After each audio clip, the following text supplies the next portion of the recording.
Ya, Mas Adi. Bismillahirrahmanirrahim. Assalamualaikum warahmatullahi wabarakatuh. Waalaikumsalam. Alhamdulillahirabbil alamin. Wassalatu wassalamu asrofil anbiya'i wal mursalin wa ala alihi wa sahbihi ajma'in. Amma ba'du. Perkenankan kami dari rekan guru pastinya di SMK Negeri 1 Gatinja yang akan memaparkan tentang penyebaran pemahaman dan pengalaman penerapan budaya positif. Maka dari itu saya ingin mengucapkan selamat datang kepada Bapak Kepala Sekolah SMK Negeri 1 Gatinja, Bapak Stowo SPDMM yang diwakilkan oleh Bapak Wakil Kepala Kurikulum, yakni Bapak Sarastiana SPD MBA, dan yang kami hormati seluruh wali kelas jenjang kelas 10 di SMK Negeri 1 Gatinja, serta tim Skansika Media yang selalu siap untuk segala acara di SMK Negeri 1 Gatinja. Marilah kita panjatkan puji syukur kehadirat Allah yang selalu memberikan hidayah, rahmat, serta kesehatannya, karena kita bisa hadir pada acara yang sangat berharga ini. Tidak lupa juga salawat serta salam kita haturkan kepada Nabi besar Muhammad yang insya Allah akan selalu memberikan syafaat kepada kita semuanya.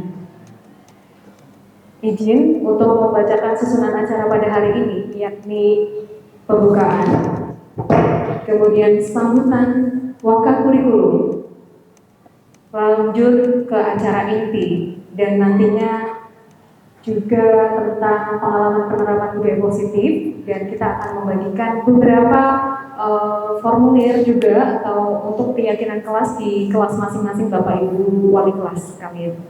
Kami ucapkan terima kasih atas kehadirannya. Mari kita baca Al-Fatihah bersama untuk membuka acara pada hari ini. Bismillahirrahmanirrahim. Alhamdulillahirabbil alamin. Ar-Rahmanirrahim. Maliki yaumiddin. Iyyaka na'budu wa iyyaka nasta'in. Ihdinas siratal mustaqim. Siratal ladzina an'amta 'alaihim ghairil maghdubi 'alaihim waladdallin. Amin amin ya rabbal alamin. Semoga dengan dibacakannya Al-Fatihah pada hari ini, insya Allah acaranya menjadi lancar dan tujuan dari pemaparan budaya positif ini juga tercapai di antara wali kelas dan para anak didiknya. Acara berikutnya yakni sambutan waka kurikulum kepada Bapak Sarastiana SPD MBA, disilahkan. Bismillahirrahmanirrahim. Assalamualaikum warahmatullahi wabarakatuh. Waalaikumsalam warahmatullahi wabarakatuh. Bismillah. Kepada teman-teman wali kelas 10, kemudian kepada teman-teman guru penggerak CGP, calon guru penggerak angkatan 11 yang saya hormati. Pertama, mari kita panjatkan syukur kepada Allah Subhanahu wa Ta'ala yang telah berikan nikmat kepada kita, sempat sehat. Alhamdulillahirabbil alamin. Pada kesempatan yang baik ini kita mendapatkan hal yang berharga sekali dari teman-teman CGP terkait dengan penerapan budaya positif. Bapak Ibu wali kelas yang saya hormati, Bapak Ibu sebagai garda terdepan dari sekolah kita, itu terkait dengan pelaksanaan pada misalkan nanti penerapan budaya positif yang sebagai sebuah keyakinan kelas yang nantinya keyakinan kelas ini adalah merupakan nilai-nilai yang universal yang ada di sekitar kita, menghargai, kemudian dan sebagainya. Insya Allah nanti Bapak Ibu akan mendapatkan bagaimana cara kita melaksanakan atau membuat keyakinan kelas, di mana keyakinan kelas ini nanti menjadi kesepakatan bersama. Diharapkan dengan keyakinan kelas ini nanti tanpa ada paksaan dari kita dan sebagainya, sehingga jika siswa nanti diharapkan kalau ada melakukan kelas kesalahan, nanti di cross checkkan kepada keyakinan kelas itu. Monggo nanti Bapak Ibu yang wali kelas dan teman-teman CGP yang berbahagia, kita terapkan benar-benar keyakinan kelas ini. Diharapkan nanti dari sekolah keyakinan kelas itu bisa terbuat kemudian didokumentasikan dalam bentuk banner ataupun apa, sehingga semua guru akan melaksanakan itu. Ada yang bertingkah nyeleneh, kemudian itu ada keyakinan kelas seperti apa. Itu mungkin yang bisa kami sampaikan di sini selaku mewakili Bapak Kepala Sekolah. Bapak Kepala Sekolah sedang takziah di Wonosobo. Tadi pembukaan upacara pramuka di Kejobong, kemudian sekarang melanjutkan perjalanan ke dinas dengan teman-teman kepala sekolah di Purbalingga. Mungkin demikian yang bisa kami sampaikan. Mohon maaf, terima kasih sekali lagi kepada Bapak Ibu guru semuanya. Diharapkan kegiatan ini dapat menghasilkan, menelurkan benar-benar keyakinan kelas bagi sekolah kita, sehingga menjadikan sekolah kita menjadi selangkah lebih maju. Demikian kami akhiri. Bila taufik wal hidayah. Assalamualaikum warahmatullahi wabarakatuh. Waalaikumsalam warahmatullahi wabarakatuh. Terima kasih kami haturkan kepada Bapak Sarastiana SPD MBA yang sudah memberikan sambutan sekaligus membuka acara penyebaran pemahaman serta pengalaman penerapan budaya positif. Baik Bapak Ibu sekalian, maka dari itu demikianlah opening ceremony untuk acara pada hari ini. Mari kita tutup dengan hamdalah bersama. Alhamdulillahirabbil alamin. Dan selanjutnya nanti akan masuk ke acara inti. Kami mohon maaf dan terima kasih atas kehadirannya. Wassalamualaikum warahmatullahi wabarakatuh. Waalaikumsalam warahmatullahi wabarakatuh. Salam dulu. Terima kasih kepada Bapak Sarastiana SPD MBA karena akan melanjutkan tugas negaranya di SMK Negeri 1 Bukadija.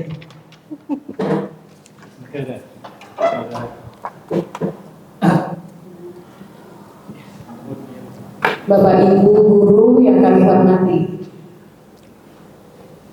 hari ini kami akan menyebarkan pemahaman dan pengalaman penerapan budaya positif, di mana nantinya ada 8 inti, yakni paradigma belajar, kemudian disiplin positif, nilai-nilai kebajikan, kebutuhan dasar manusia, motivasi perilaku manusia, posisi kontrol guru, keyakinan kelas, dan segitiga restitusi. Dan titipan dari arahan Bapak Kepala Sekolah bahwa nanti di akhir acara ini diharapkan kepada seluruh wali kelas jenjang kelas 10 membuat keyakinan kelas bersama anak didiknya di kelas masing-masing, dan nanti produknya bisa berupa kanva, poster atau apapun yang nantinya bisa ditempel di dinding kelasnya masing-masing. Terima kasih Bapak Ibu sekalian. Silahkan kepada pemateri pertama Bapak Kistam SPD yang akan membawakan mengenai konsep inti budaya positif, yakni perubahan paradigma belajar dan disiplin positif. Kepada beliau disilahkan. Matur suwun kepada Ibu Tanti selaku pembawa acara.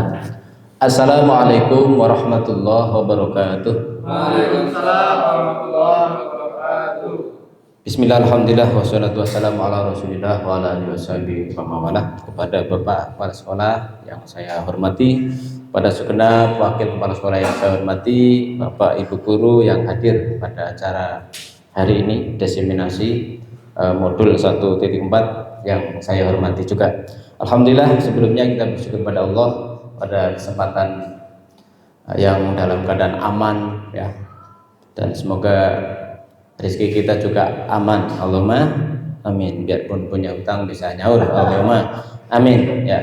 Salawat dan salam kita panjatkan atau kita pintakan kepada Allah, semoga senantiasa Allah limpahkan kepada uswah kita Rasulullah Muhammad SAW, para keluarganya, sahabatnya, dan umat yang selalu senantiasa setia meneruskan dakwah Islam. Bapak Ibu guru yang saya hormati, pada kesempatan kali pertama ini, nanti setelah itu kali kedua rekan kami, dan kali ketiga membawakan masing-masing tema. Untuk saya akan membawakan, kalau judul besarnya ini sama ya, menyebarkan atau pengimbasan mungkin ya, atau disiminasi pemahaman dan pengalaman penerapan budaya positif. Tapi sebelum jauh kita akan berbicara budaya positif, saya akan mengajak Bapak Ibu untuk melakukan hal yang positif ya, walaupun mungkin 3 detik, yaitu tersenyum ya, tersenyum. Ini caranya panjenengan berhadapan dengan di sebelahnya, dan sewu, tapi kakung dengan kakung, istri dengan istri. Wah. Ya, Pak Tio berhadapan dengan Pak Umar, dan sewu Pak Tio. Pak Buyung dengan Pak Mus, dan sewu. Nggih. Ya, kita senyum itu adalah ibadah. Senyum itu adalah positif. Jadi kita akan membahas sesuatu yang positif, kita awali dengan ibadah, tersenyum. Pak Didi berhadapan dengan Pak Kaji, monggo. Saya Bu Kuari dengan Anita, Oke. Ya, hitungan ketiga, panjenengan berhadapan dengan masing-masing. Tataplah wajah teman kita, ya. Kemudian kita berikan senyum yang terbaik, ya, dan itu adalah suatu hal yang positif. Ya, monggo, silakan. 1, 2, 3. Terima kasih Bu. Matur suwun Bapak-bapak semuanya. Insya Allah ini adalah hal yang positif, ya.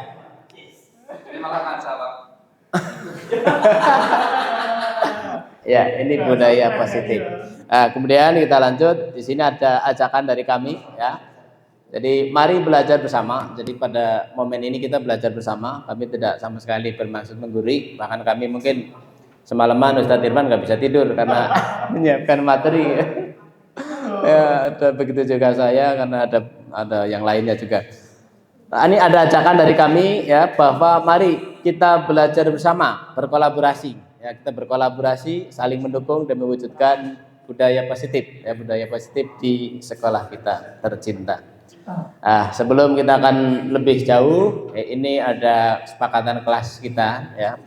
Ya, di sini yang pertama panjenengan nanti bisa mengusulkan. Kalau yang pertama ya nun sewu untuk HP silent ya. Kemudian yang kedua memperhatikan materi. Jadi biarpun yang di depan panjenengan semuanya mungkin juga kurang pinter atau kurang lincah dalam menerapkan yang akan disampaikan, nggih nun sewu nyuwun make perhatiannya. Kemudian yang kedua, nanti kalau nggih panjenengan kasih mode angkat tangan. Lalu nanti kalau ada yang berbicara, ya kita sepakati yang lainnya memperhatikan atau mendengarkan. Lalu panjenengan monggo mau ada usulan yang lain atau cukup ini saja nggih? Atau ada yang lain monggo? Cukup. Ya, tadi ada gecot katanya. Titik-titiknya makan gecot bersama. Amin ya, itu Ustadz Irfan yang traktir nanti. Kemudian pertanyaan, kenapa diperlukan budaya positif? Ya, ini kenapa diperlukan adanya budaya positif di sekolah? Ya, karena menurut pendapat Ki Hajar Dewantoro, pendidik dengan peserta didik itu dianalogkan seperti petani dan tanaman padi yang ditanam oleh Pak Tani. Dalam artian, seorang petani itu yang menanam padi hanya bisa menuntun tumbuhnya padi tersebut. Kemudian dia memelihara, memperbaiki kondisi tanah sebelum ditanami agar tanahnya subur. Lalu setelah tumbuh sedikit demi sedikit hanya bisa memupuk, hanya bisa memberi air, kemudian memeliharanya dan nantinya membasmi hama-hama yang ada di padi tersebut dengan harapan itu nanti bisa berbuah panen dengan panen yang memuaskan. Itu analog yang disampaikan oleh guru bangsa kita, ya Bapak Ki Hajar Dewantoro. Begitulah kita sebagai seorang pendidik juga seperti itu.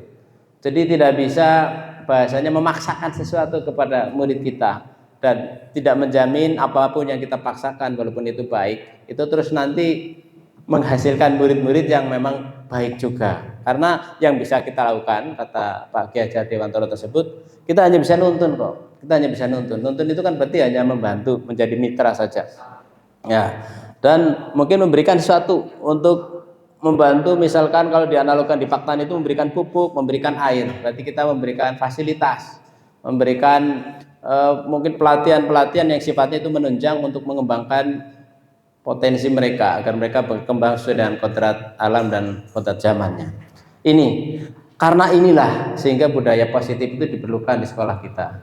Karena budaya positif ini dengan harapan siswa-siswa itu akan nyaman, tidak takut, ya, tidak ada rasa tertekan sama sekali, dan mereka bisa tumbuh, belajar bisa menekuni sesuatu dengan kehendak dirinya sendiri, bukan karena tekanan dari guru ataupun yang lain. Dan pada saatnya nanti mereka akan bisa kompeten, bisa menjadi seorang lulusan yang memang sesuai yang diharapkan. Ya, potensinya itu berkembang, mempunyai skill, kemampuan, dan juga mempunyai afektif moral yang berakhlakul karimah. Ini alasan kenapa harus ada budaya positif. Kalau kita merenung sejenak, sebenarnya di sekolah kita sudah dilaksanakan apa belum budaya positif ini? Atau sudah sejauh mana perguliran budaya positif di sekolah kita? Apakah ketika Pak Guru dan Bu Guru saling bertemu ini ada menyapa, ya, lempar senyum antara siswa bertemu dan gurunya, apakah mereka menyapa atau tidak? Bagaimana ketika ada sifat yang terlambat, siswa yang melakukan pelanggaran, apakah penanganan kasusnya seperti apa? Nah, ini semua ya setelah dikumpulkan menjadi satu dari hal yang kecil, sedang dan besar itu menjadi sebuah budaya, karena itu menjadi kebiasaan atau bagian keseharian lingkungan kita. Dan semoga kita berharap lingkungan kita atau kebiasaan kita ini memang sudah termasuk kategori yang positif atau budaya positif. Oke. Pertanyaan kita, apa sih jane budaya positif? Ya, ini pertanyaan kita itu, apa budaya positif? Oke. Saya minta mungkin panjenengan mungkin berpendapat, monggo, saya minta masukan dari Ibu atau Bapak, apa sih sebenarnya budaya positif? Oke. Yang di sebelahnya ini diabaikan dulu. Oke. Tidak ada jawaban yang salah, tidak ada jawaban yang salah. Monggo, Pak Kiai Umar, monggo masukannya. Budaya positif sih itu apa jane gitu ya? Oke. Kenapa kira-kira? Monggo Bu, mau ada? Oke. Ya. Terima kasih Pak Buyung. Budaya positif menurut Pak Buyung, ya. Budaya positif itu budaya yang baik, kemudian yang budaya yang bisa dikembangkan serta bisa mempengaruhi sesuatu yang kurang baik menjadi lebih baik lagi. Oh, subhanallah. Oke, betul sekali. Oke. Jadi sesuatu yang baik yang bisa dikembangkan atau bahkan yang tidak baik itu bisa menjadi lebih baik karena ada budaya tersebut. Oke. Untuk yang lain, monggo, mungkin dari ibu-ibu, perwakilan dari ibu-ibu. Besari. Oh, Pak Kaji, saya Pak Kaji. Nggih. Budaya positif. Budaya positif menurut saya adalah budaya kebiasaan baik yang mempengaruhi diri sendiri dan orang lain. Subhanallah, luar biasa. Jadi kebiasaan yang baik yang bisa mengaruhi diri sendiri dan juga bisa mengaruhi orang lain, termasuk yang belum baik menjadi lebih baik atau yang sudah baik menjadi lebih semangat, begitu Pak Haji. Terima kasih. Ini semua jawaban sangat luar biasa, dan di sini pun saya hanya menukil salah satu pendapat saja, bahwa yang namanya budaya positif itu suatu kebiasaan yang bernilai positif, yang berawal dari pembiasaan setiap hari melakukan kegiatan-kegiatan yang positif. Ini untuk pengertian. Kemudian untuk bisa terbentuknya budaya positif itu bisa atau bisa dikatakan kita perlu melakukan beberapa hal yang ada di sini. Nanti yang akan dikupas secara tuntas oleh teman-teman kami, dan mungkin saya juga akan mengupas sedikit dari diantara yang ada di sini. Jadi untuk bisa tercipta budaya positif itu yang pertama kita harus merubah paradigma. Paradigma yang seperti apa? Oke. Kemudian yang kedua harus dilakukan sebuah disiplin positif di lingkungan tersebut. Lalu yang ketiga, nilai-nilai kebajikan universal itu apa saja dan bagaimana, karena itu sebagai acuan. Dan yang nantinya kalau untuk sekolah itu sudah ada formulasinya, yaitu profil pelajar Pancasila, itu menjadi rujukan. Ya. Kemudian yang keempat, kebutuhan dasar manusia itu nanti apa? Karena memang dari sinilah menjadi dasar juga kita sebagai pendidik itu bisa memperlakukan siswa tanpa memaksa, ya, bisa menghargai sebenarnya kebutuhan utama mereka itu apa. Lalu yang kelima nanti motivasi perilaku manusia, akan dibahas tentang motivasi perilaku manusia. Lalu posisi kontrol guru, ya, posisi kontrol guru. Lalu yang ketujuh ada keyakinan kelas dan segitiga restitusi. Dan dari semua ini setelah kita kaji bersama, seperti yang sudah disampaikan tadi oleh Bu Tanti, kita punya PR. Nanti masing-masing wali kelas di kelasnya masing-masing menghasilkan keyakinan kelasnya masing-masing. Nah, itu melalui proses yang nanti akan disampaikan, didiseminasikan oleh teman kami. Ya, kita akan masuk ke masalah perubahan paradigma. Ya, perubahan paradigma. Untuk perubahan paradigma, ya, ini endingnya sih nanti di sini. Jadi sebuah pembelajaran yang berpihak pada murid. Ya, salah satunya itu dengan teknik diferensiasi, ya, atau berdiferensiasi.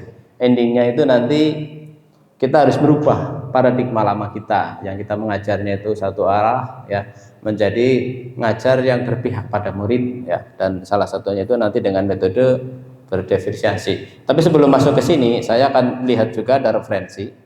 Ini ada sebuah pendapat, ya, dari Stephen, ya, jadi dari Bapak Stephen, ya, ini orang bule ya tadi. Ya, ini perubahan paradigma yang dimaksud di sini. Ini ada perubahan paradigma dari stimulus, ya, dari paradigma stimulus, ya, stimulus respon kepada pendekatan teori kontrol, ya. Jadi kita harus berubah itu, ya, sebelum kita akan bisa menciptakan budaya positif, kita harus melakukan ini dulu, ya. Di sini menurut beliau itu mengatakan, ya, bila kita ingin membuat kemajuan perlahan, hanya kemajuan yang, ya, pelan-pelan dan sedikit-sedikit, ubahlah sikap atau perilaku Anda. Jadi kalau kita hanya menginginkan perubahan yang sedikit, ya hanya merubah perilaku saja. Namun bila kita ingin memperbaiki cara-cara utama kita, maka kita perlu mengubah kerangka acuan kita. Jadi kerangkanya, paradigma yang besar harus dirubah. Ubahlah bagaimana Anda melihat dunia, bagaimana Anda berpikir tentang manusia. Ubahlah bagaimana Anda, ya, tentang skema pemahaman dan penjelasan aspek-aspek tertentu tentang realitas atau tentang keadaan yang nyata. Jadi karena tujuan besar pasti adalah ingin mencapai perubahan yang tidak hanya sedikit, ya, sehingga kerangka utama ini harus dirubah, yaitu paradigma, cara melihat, cara berpikir kita harus dirubah. Tadi yaitu merubah dari paradigma stimulus respon kepada pendekatan teori kontrol. Konkretnya, ya, konkretnya itu kita lihat di tabel di sini, ya. Jadi perubahan stimulus respon, ya, respon ke teori kontrol itu perubahannya contohnya seperti ini. Kita kadang mencoba mengubah orang berpandangan sama dengan kita. Artinya kita kadang menganggap murid-murid kita kan sama dengan kita. Kita ngajarinya begini saja. Kita tidak memberikan kesempatan kepada murid untuk opsi-opsi yang lain. Dianggapnya sama. Kita rubah. Kita berusaha memahami pandangan orang lain tentang dunia. Jadi kita rubah. Bapak ada opsi-opsi yang lain kok. Ya, tujuannya sama. Tujuannya ibarat Pak Buyung itu ngegolkan bola ke gawang.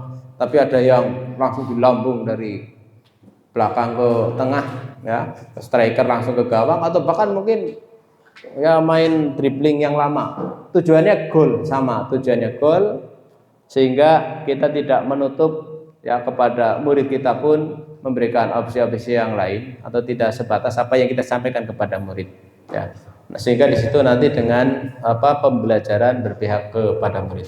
Lalu yang kedua, perilaku buruk dilihat sebagai satu kesalahan. Kadang kita melihat perilaku buruk siswa itu adalah sebuah kesalahan. Ada siswa misalkan terlambat, nah itu salah. Kita tidak sempat bertanya, kenapa kamu terlambat? Ternyata sepeda motornya misalkan rusak di jalan, atau ternyata semalaman dia menunggu ibunya yang sakit, ya. Nah, ini kita akan merubah bahwa semua perilaku itu pasti ada tujuannya, sekalipun itu perilaku yang negatif. Ada orang mencopet ternyata karena dia memang nggak punya uang untuk makan. Jadi semua perilaku itu ada tujuannya, walaupun itu kadang perilaku yang negatif. Itu kita rubah. Jadi perubahan paradigma di sini seperti itu antara lain. Kemudian orang lain bisa mengontrol saya, ya, atau saya berbuat karena ada pimpinan. Orang lain mengontrol saya. Kemudian hanya Anda yang bisa mengontrol diri Anda.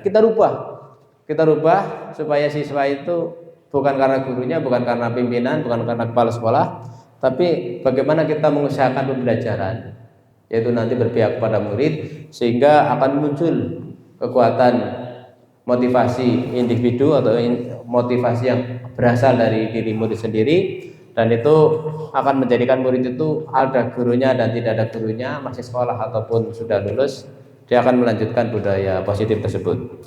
Lalu pemaksaan ada pada saat bujukan gagal, ya. Jadi kadang kita memaksa itu dianggap itu solusi, atau mungkin dibujuk itu siswa terus mau melaksanakan. kita harus merubah paradigma yang seperti itu. Orang usah merintah, orang usah membujuk. Ya kita rubah, kolaborasi dan konsensus menciptakan pilihan-pilihan baru. Ya, antara lain nanti kita akan membuat keyakinan kelas. Dari keyakinan kelas itu membuat sebuah konsensus bersama-sama dengan murid. Sebenarnya nilai-nilai positif itu apa saja untuk menjadi seorang siswa yang baik. Dan nanti akan dirangkum, akan didiskusikan, akan disepakati, dan itu menjadi keyakinan kelas yang harus ditaati oleh semua warga kelas. Ya, ini salah satunya. Jadi tidak perlu hanya tata tertib saja, ya, pajang, kemudian yang enggak mau melaksanakan dihukum, tidak. Tapi kita beri kesempatan siswa itu untuk membuat sebuah keyakinan kelas melalui proses konsensus bersama. Kemudian model berpikir menang kalah, ya. Jadi kita harus berubah, harus menang. Nah, kemudian ranking 1, ranking 2 hanya berpikir seperti itu, kalah itu menyakitkan. Ya, kita harus berubah paradigma itu dengan model berpikir yang menang. Ya, sehingga ada orang bijak katanya kegagalan itu hanya kesuksesan yang tertunda. Nah itu mungkin buah dari pemikiran orang-orang yang memang sudah melakukan perubahan paradigma ini dari stimulus respon ke teori kontrol begitu. Lalu ya ini untuk masalah teori kontrol memang ada miss ya. Ini sering dikenal dengan istilah teori choice ya, atau choice theory. Ya, teori ini yang menyimpulkan atau yang mengoreksi bahwa anggapan-anggapan kita itu kadang itu adalah sebuah ilusi saja. Misalkan ilusi guru mengontrol murid. Jadi guru bisa mengontrol murid itu mustahil. Ya, hanya bisa guru itu melakukan sesuatu dengan murid, kemudian murid mengizinkan dirinya untuk bisa dikontrol oleh guru.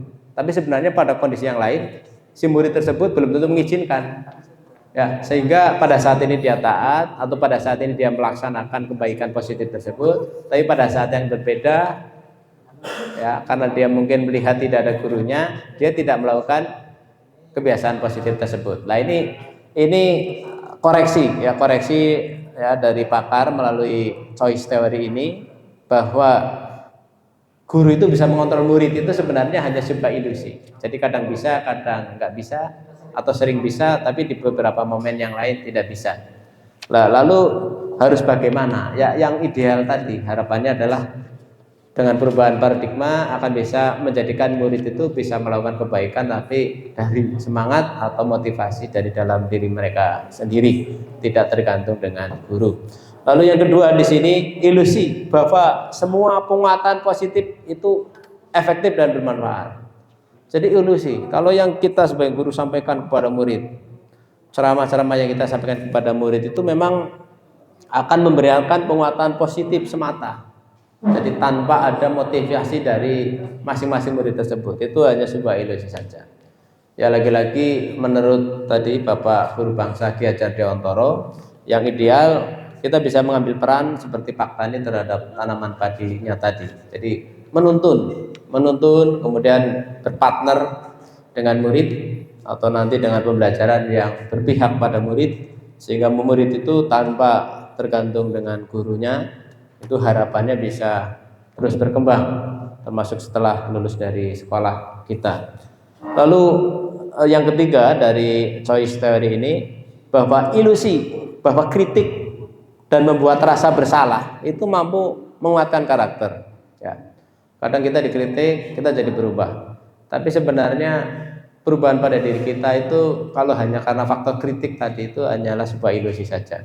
Pasti kritik yang kepada kita dan membuat kita berubah itu karena memang hati kita terketuk atau ada motivasi dari diri kita sendiri memang untuk pengen berubah ke arah yang lebih baik. Lalu yang keempat, ilusi bahwa orang dewasa berhak memaksa. Ya, kita sebagai guru orang dewasa memang kadang merintah ini merintah itu, siswa itu mau, tapi ilusi kalau orang dewasa itu selalu bisa menekan atau bisa memerintahkan ya, sesuatu atau mewujudkan sesuatu melalui murid atau melalui orang yang belum dewasa tersebut. Karena pada saat tertentu mungkin dia manut, pada saat yang lain dia tidak manut. Lalu bagaimana? Ya kembali lagi jawabannya adalah seperti tadi yang sebelumnya ya berdasarkan pendapat atau berdasarkan mungkin madhab pendidikan Bapak Ki Hajar Dewantoro, kita harus bisa menuntun dengan baik sehingga semoga saja murid bisa menemukan motivasi dari diri mereka sendiri. Sehingga dari proses inilah nanti pembelajaran kita akan berubah untuk mewujudkan cita-cita tadi ya, yaitu dengan perubahan pembelajaran sekarang itu yang berpihak kepada murid untuk mewujudkan profil pelajar Pancasila. Yaitu profil pelajar Pancasila sudah kita pahami, kita hafal bersama. Yang pertama apa? Beriman, bertakwa kepada Tuhan Yang Maha Esa dan berakhlak mulia. Ya. Pokoknya kalau anak sudah masuk ke sini apa saja udah masuk. Jujur, ya, berani untuk hal yang benar, rajin sholat dan sebagainya sudah masuk ke poin pelajar Pancasila yang pertama ini. Kemudian yang kedua mandiri, ya mandiri. Ya, kita harapkan dengan pembelajaran berpihak pada murid nanti bisa menghasilkan murid-murid yang mandiri karena mereka punya motivasi dari dalam diri mereka masing-masing. Kemudian penalar kritis dari pembelajaran yang berpihak pada murid, kita harapkan murid bisa tanpa ada tekanan, tidak ada rasa ketakutan sehingga nalarnya bisa berkembang setinggi-tingginya, penalar kritis untuk merespon segala permasalahan sesuai dengan kodrat zamannya nanti. Kemudian kreatif, pembelajaran yang berpihak pada murid juga endingnya diharapkan nanti menjadikan murid itu kreatif, punya kreativitas, ya karena memang mereka benar-benar sesuai dengan yang dia minat dan mereka bisa menerima dan meyakini kebaikan dari gurunya, lalu dijadikan keyakinan pada diri dia dan menumbuhkan motivasi yang kuat pada dirinya. Terus bergotong royong. Jadi diharapkan ya siswa-siswa kita ya sebagaimana amanat pendidikan nasional kita mempunyai jiwa solidaritas bergotong royong ya. Lalu berkebinekaan global ya, sesuai dengan perbedaan yang bermacam-macam yang ada di masyarakat kita. Dari yang disampaikan dari awal sampai ini sebenarnya peran guru sudah terlihat jelas. Jadi bukan berarti pembelajaran berpihak pada murid itu tidak membutuhkan guru atau posisi guru tidak penting. Posisi guru sangat penting sekali. Karena tadi dianalogkan seperti petani. Ya mustahil ada padi tumbuh sendiri tanpa campur tangan Pak Tani. Dan mustahil padi sudah ditanam kalau tidak diairi, tidak dipupuki. Nah inilah kita sebagai guru mempunyai peran yang masih sangat penting.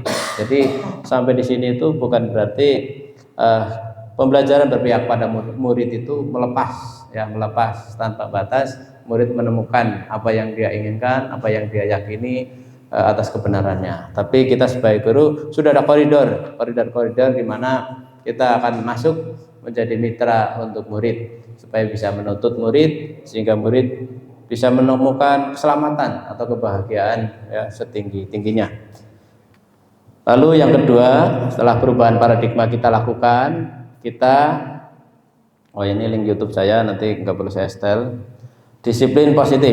Ya, disiplin positif. Jadi yang kedua, untuk bisa menciptakan budaya yang positif. Setelah kita merubah paradigma, yang berikutnya kita harus bisa mengusahakan adanya disiplin positif. Yang kita kadang terbayang kalau dengar kata-kata disiplin itu berarti ada sanksi yang besar, ada hukuman yang besar. Sebenarnya kalau menurut Bapak Ki Hajar Dewantoro itu ya disiplin, setiap orang merdeka itu di dalamnya itu harus ada disiplin diri, yaitu komitmen untuk melaksanakan satu kebaikan atas dorongan dari dalam diri sendiri. Tetapi kalau memang dari dalam diri sendiri tidak bisa mendorong dia untuk melakukan kebaikan tersebut, yang positif tersebut, maka peran pemerintah kata Bapak Ki Hajar Dewantoro juga harus ada sebagai kontrol, di mana kalau dia tidak bisa melaksanakan sesuai dengan peraturan ya, maka dia akan diberikan konsekuensi tertentu. Di sini ada beberapa definisi dari disiplin ya. Disiplin berasal dari bahasa Latin. Waktunya habis itu ya. Mau tanya jawab? Oh, oke. Ini saya kupas sedikit. Disiplin berasal dari bahasa Latin. Jadi disiplin ya, disiplin ya. Ya, disiplina yang artinya belajar. Ini beberapa referensi. Ya, disiplina mengacu pada disiplin diri yang memiliki tanggung jawab terhadap apa yang dilakukannya berdasarkan nilai-nilai yang diyakininya. Ya, jadi ada dari dalam diri sendiri saya harus melakukan ini, saya harus menghindari miras, saya tidak boleh merokok di kelas, tapi itu muncul dari diri dia sendiri. Nah, ini yang dimaksudkan disiplin positif itu seperti itu. Jadi siswa melakukan hal yang baik, tapi karena dorongan kuat dari dirinya. Kok bisa ada dorongan? Karena dia meyakini sesuatu. Nah, sesuatu itulah yang harus kita bantu mereka menemukan keyakinan yang baik tersebut. Salah satunya nanti berawal dari keyakinan kelas. Lalu disiplin positif merupakan salah satu cara penerapan disiplin yang bertujuan untuk menumbuhkan kesadaran serta memberdayakan anak untuk melakukan sesuatu tanpa adanya penghargaan, ancaman atau hukuman. Ya. Jadi walaupun tidak ada ranking 1, ranking 2, ranking 3, anak-anak tetap berusaha belajar yang maksimal. Ya, karena memang dia sudah menyadari bahwa ilmu itu penting. Ya, ilmu itu kunci sukses dunia, sukses akhirat. Kemudian sebagai pendidik, tujuan kita adalah menciptakan anak-anak yang memiliki disiplin diri sehingga mereka bisa berperilaku dengan mengacu pada nilai-nilai kebajikan universal. Ya, lebih fokus lagi adalah berpatokan kepada profil pelajar Pancasila tadi, dan memiliki motivasi intrinsik untuk menuju ke arah yang lebih baik. Ya. Setelah kita melakukan tahapan ini, nanti akan berlanjut ke tahapan-tahapan berikutnya, maka akan terbentuklah sebuah budaya yang positif. Dan budaya yang positif inilah ya, yang diharapkan adalah menghasilkan siswa kita yang berkualitas. Kualitasnya seperti apa? Seperti profil pelajar Pancasila tadi, yaitu siswa yang mempunyai keyakinan, mempunyai ketakwaan kepada Tuhan, berakhlak mulia, mandiri, berakhlak kritis, kreatif, bergotong royong, dan berkebinekaan global. Oke. Bapak Ibu, mungkin itu yang saya sampaikan. Ya, nanti saya kembalikan kepada Ibu Tanti ya, selaku moderator atau yang membagi waktu. Mungkin ada pertanyaan ya, satu atau tidak ada pertanyaan, atau mungkin ada tanggapan atau ada testimoni dan sebagainya. Monggo Bu. Baik, terima kasih kami haturkan kepada Bapak Istal SPD. Ya. Beri tepuk tangan yang meriah. Ya.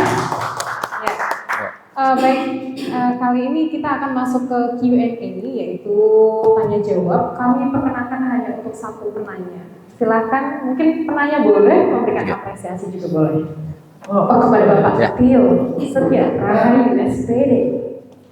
Bapak sebagai narasumber di situ aja. Siap. Matur suwun.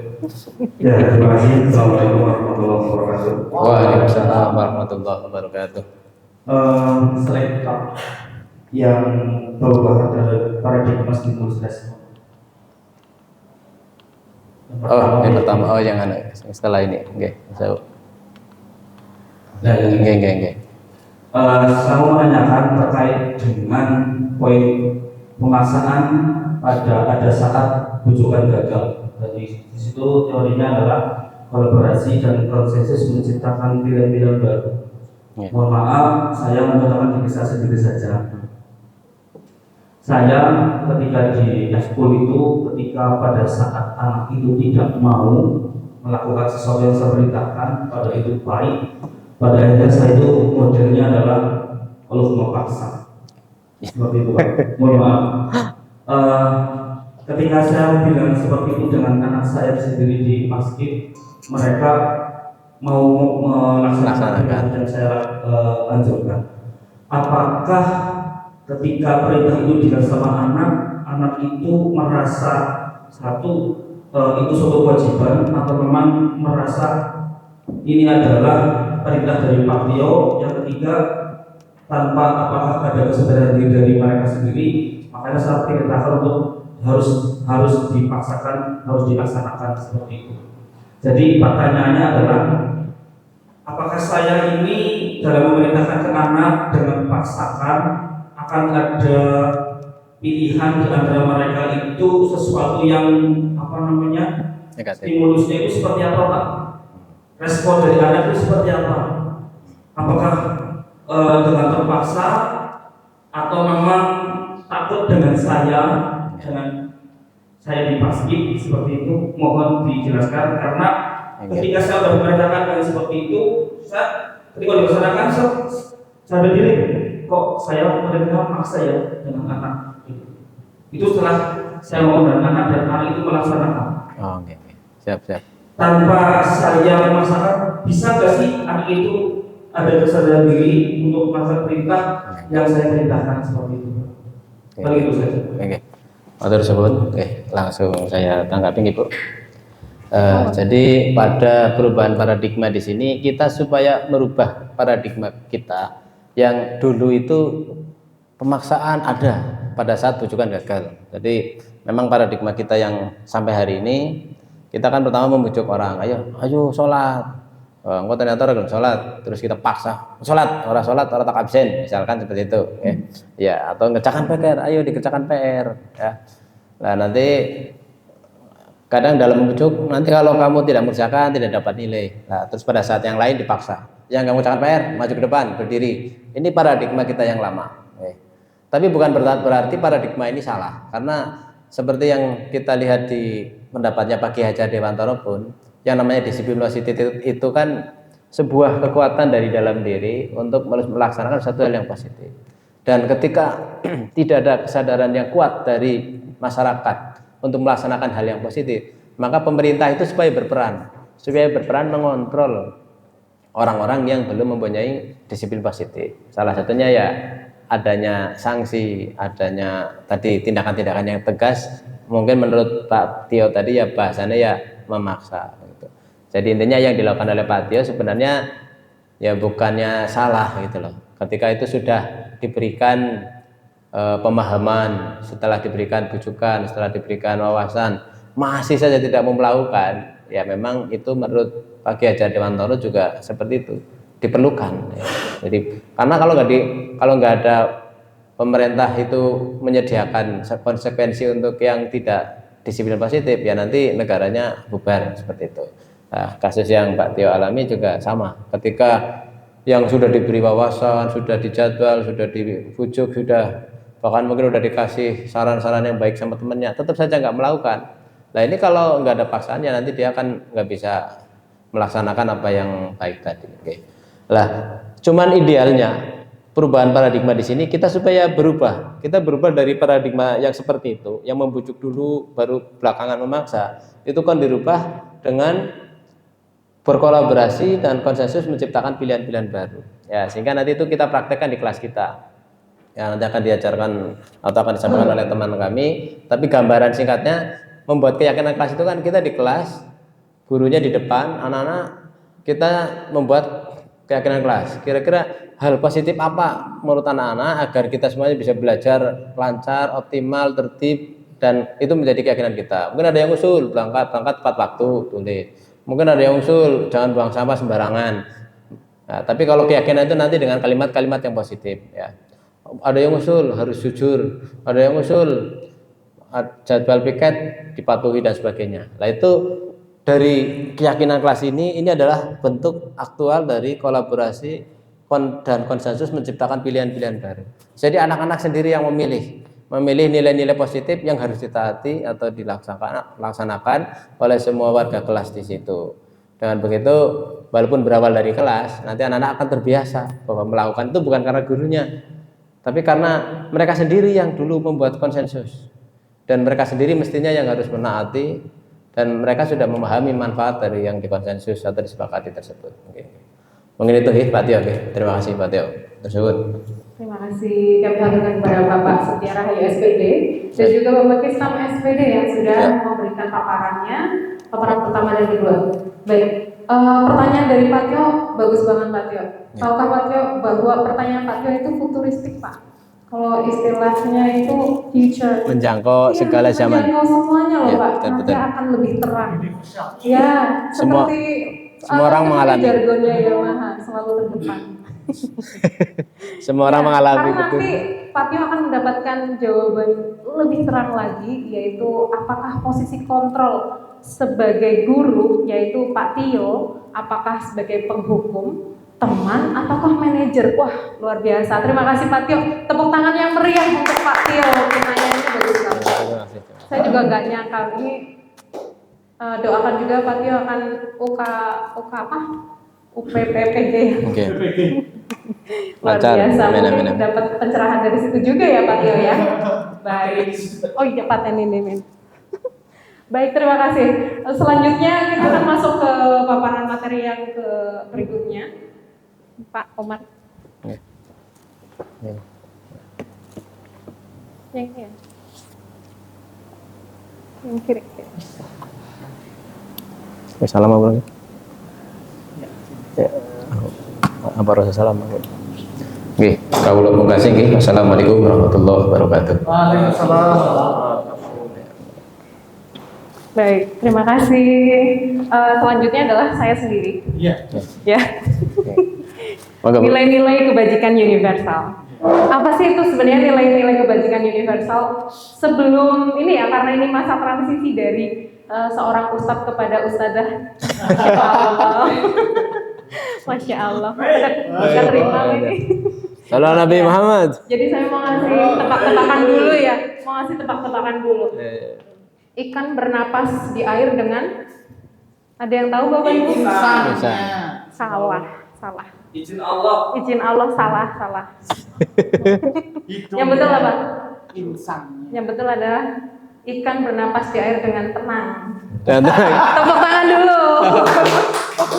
Dengan tenang. Dengan insannya.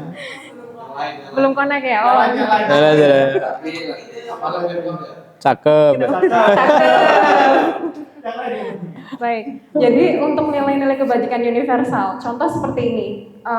Bapak Ibu wali kelas pernah nggak menjumpai siswanya yang telat masuk ke kelas saat pelajaran? Pernah nggak? Sering banget. Gimana rasanya Bu? Coba Bu Yura, tolong dong dikasih testimoni gitu. Apa? Belum connect ya? Untuk siswa ya, saat ada siswa. Telat pada saat pembelajaran saya yang khususnya, ya saya akan terutama biasanya seringnya anak ini TO, motif itu kalau misalkan untuk kelas 10 mungkin lagi masih agak-agak takut apa ya sama gurunya, mesti dia minta maaf dulu kepada saya, terus saya tidak boleh langsung duduk, tapi saya sampaikan ke teman-teman apakah boleh masuk, tergantung telatnya itu berapa lama juga sih, apakah boleh masuk dan join dengan kelasnya atau tidak. Tapi ya rata-rata TO ya mungkin seperti itu ya, mungkin apa namanya agak diselingi dengan bercanda, lalu akhirnya ya memang biasanya saya suruh izin suruh masuk saja, tapi kalau sudah berulang kali baru saya masih tindakan yang tegas seperti itu. Baik, terima kasih tepuk tangan untuk Ibu Yura. Ya, baik. Jadi ternyata Ibu Yura sudah menerapkan sebelum kita masuk ke keyakinan kelas atau segitiga restitusi, luar biasa Bu Yura sudah seperti Pak Tio tadi futuristik ya. Jadi benar-benar guru yang untuk masa depan, betul nggak? Baik. Jadi gini, ternyata saya mau tanya pada Bapak Ibu. Kalau ada siswa yang telat masuk ke kelas saat pelajaran, berarti dia tidak menerapkan nilai kebajikan apa? Tanggung jawab, disiplin, atau mungkin kebersihan atau keamanan? Betul, disiplin. Luar biasa. Ini adalah nilai kebajikan yang nantinya pada akhirnya Bapak Ibu sekalian akan membuat keyakinan kelas berdasarkan dari kesepakatan bersama ya di kelas dan mendapatkan beberapa nilai-nilai kebajikan yang ada. Contoh lagi, apakah Pak Saiful pernah menjumpai siswanya makan terus sampahnya dilaci gitu, Pak? Pernah ya Pak? Terus Bapak nggak dibagi makanannya gitu? Sering banget kan? Aduh, rasanya gimana Pak? Udah nggak dibagi, terus sampahnya dilaci lagi. Nah, sakit ya Pak ya? Nah, itu berarti siswa tersebut tidak menerapkan nilai kebajikan kebersihan. Betul, baik. Itu adalah secercah dari apa sih nilai kebajikan universal. Nah, nilai-nilai kebajikan universal ini merupakan nilai positif yang mempunyai tujuan yang mulia yang ingin dicapai oleh setiap individu. Jadi contohnya seperti tadi itu. Ada lagi misal ada siswa yang misal kita lihat di luar sana jangan sampai lah ya di SMK ya, jangan sampai ya, misalnya merokok gitu, ada nggak? Nggak ada ya, insya Allah nggak ada ya, tapi ini hanya untuk contoh aja. Itu kira-kira nilai kebajikan apa yang dia tidak sesuai gitu dengan dirinya. Berarti kesehatan, betul. Nah ini dia maksudnya gitu. Karena semua itu di dalam diri siswa itu kan ada profil pelajar Pancasila yang terdiri dari ini ya. Nggak keluar ya. Ini ya, beriman, kemudian kepada Tuhan, kemudian berkependekan global, mandiri, bernalar kritis dan kreatif, juga bergotong royong. Nah semuanya ini nanti akan tumbuh sebuah nilai-nilai positif pada siswa tersebut. Jadi nanti kalau siswa membuat keyakinan kelas bersama Bapak Ibu wali kelas, nanti mereka akan menyampaikan pendapatnya. Ibu, nanti siswa di kelas kita itu nggak boleh yang namanya main HP saat pembelajaran. Baik, bagus. Berarti dia ingin menerapkan nilai kebajikan apa kira-kira, Bapak Ibu sekalian? Kedisiplinan ya. Betul, betul sekali. Kedisiplinan. Jadi anak tersebut ingin disiplin di kelas. Dan harapan dari satu siswa akan berkumpul menjadi satu kelas, yaitu 36 keyakinan kelas, dan nanti akan dirangkum, bisa jadi hanya ada 5 kebajikan atau 5 nilai kebajikan yang ada di kelas Bapak Ibu sekalian. Seperti itu. Kita next. Nah, dan semuanya itu berdasarkan dari apa? Kebutuhan dasar manusia. Ya, jadi kebutuhan dasar manusia ini adalah segala sesuatu yang dilakukan untuk mendapatkan apa yang kita inginkan. Jadi seluruh tindakan seorang siswa ini pasti memiliki tujuan dong, ya enggak? Kayak tadi ya Pak Saiful, anaknya udah gak bagi jajan sama Pak Saiful, terus habis itu apalagi? Iya, sampahnya dibuang di laci lagi. Dia pasti punya tujuan. Satu, mungkin dia malas, ya kan? Terus 2, dia mungkin lapar banget, jadi nggak mau bagilah gitu ya. Jadi ini ternyata dia punya kebutuhan yang harus kita perhatikan sebagai wali kelas gitu. Nah, sehingga harapannya nantinya kita semuanya mengajak para siswa untuk memahami apa sih yang harus diyakini di kelas tersebut. Jangan sampai apa-apa tuh dibuang sampahnya, terus telat masuk ke kelas, pakai HP sembarangan, ya kan? Nah, seperti itu. Nah, 5 kebutuhan dasar manusia ini kalau dikelompokkan secara spesifik ya. Pertama, bertahan hidup, makanan, pakaian, tempat tinggal, keamanan, kesehatan itu pasti. Apa sih yang ibu bapak kira-kira nggak membutuhkan ini? Kayaknya nggak mungkin ya. Oke, kemudian kasih sayang dan rasa diterima. Pak Didi selalu diberi kasih sayang dong pasti di rumah. Kasih sayang. Ya kan? Di rumah dikasih istri dan anak. Di sekolah juga pasti. Sama siapa? Sama semua teman-teman. Dan diterima. Coba rasanya kalau misalnya pulang ke rumah, tiba-tiba semua cemberut, terus nggak ada kasih sayang, nggak ada makanan, nggak ada minuman, nggak diterima. Kehadiran Pak Didi rasanya gimana Pak? Ya so wae gitu ya Pak.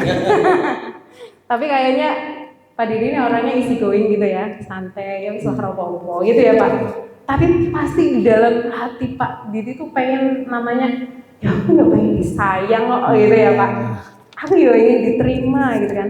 Tapi saya yakin seluruh murid di SMK Negeri 1 Bukateja dan Bapak Ibu wali kelas juga mendapatkan kebutuhan dasar ini. Next, yaitu penguasaan. Harga diri, keinginan untuk diakui, didengar, berprestasi, keinginan untuk dianggap pasti ada, ya kan?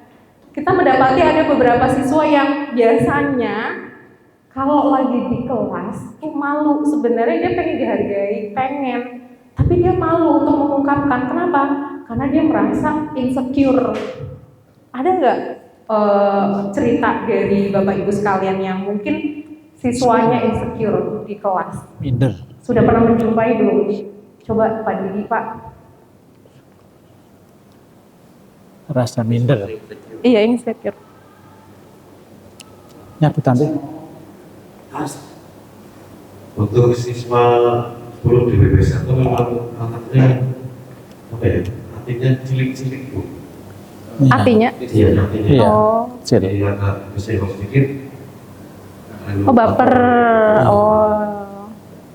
Itu Terima kasih Pak atas sharingnya ya. Jadi memang ternyata artinya kecil, berarti mungkin dia kurang penghargaan di rumah mungkin ya. Sehingga harapan kita semua adalah kita bisa dihargai di mana? Di kelas dulu lah.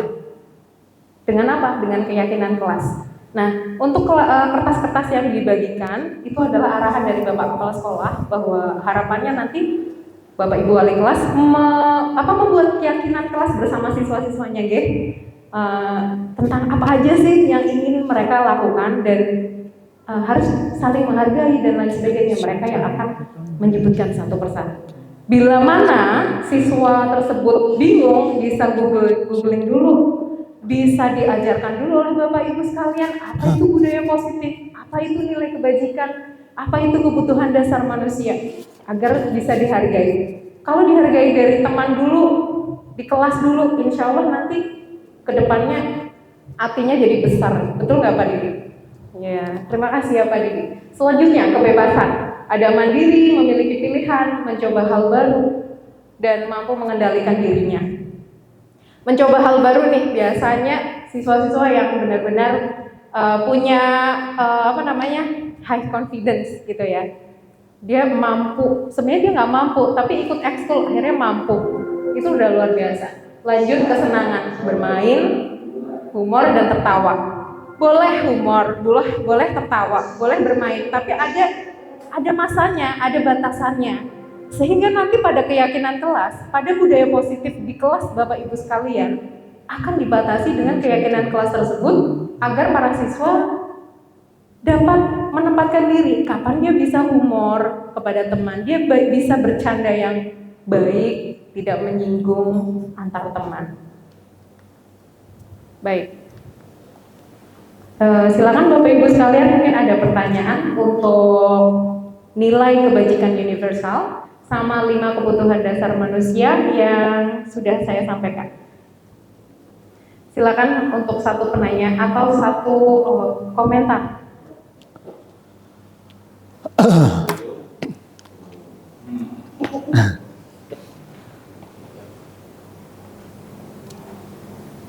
Jika tidak ada, saya akan bertanya. Baik, saya akan tanya. Dilarang mengganggu orang lain di kelas. Kira-kira ini nilai kebajikan yang dituju itu apa sih Bapak Ibu sekalian?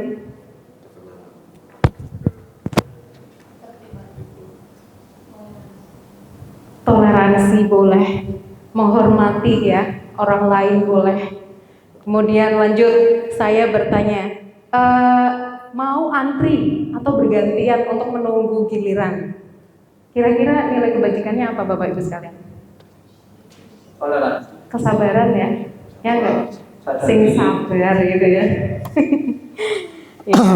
Kemudian mungkin di saat kelas-kelas lain sedang ada kelas, ada pelajaran, ternyata banyak gerombolan pada lari-lari nih, gerombolan siswa larinya di koridor. Kira-kira guru yang lagi ngajar, duduk, sabar, Masya Allah. Tapi kita memberikan kalimat itu kepada para siswa. Siswa, jangan berlari di koridor ya. Kira-kira nilai kebajikan apa sih yang kita ambil? Sebenarnya apa? Keselamatan nggak sih sama keamanan? Coba ke koridor, bahaya. Untuk mereka ya, untuk mereka itu bahaya loh. Coba kalau lari-lari terus ada dorong-dorongan, di sini kan nggak ada tangga, nggak ada besi ya. Coba kalau jatuh, na'udzubillahimin. Nah, mungkin kalau dilihat dari sisi kita, berisik banget sih bocah kelas pira sih kayak gitu ya. Itu kalau kita, tapi tolong kita kan bukan ego kepada diri kita, tapi kita melihat siswa tersebut aman dan selamat. Jangan lari-lari nak, gitu ya. Mungkin kalau Pak Didi sama Pak Tio seperti itu ya. Baik, terima kasih semuanya. Selanjutnya akan dilanjutkan kelompok 6 dan 7. Tepuk tangan untuk saya.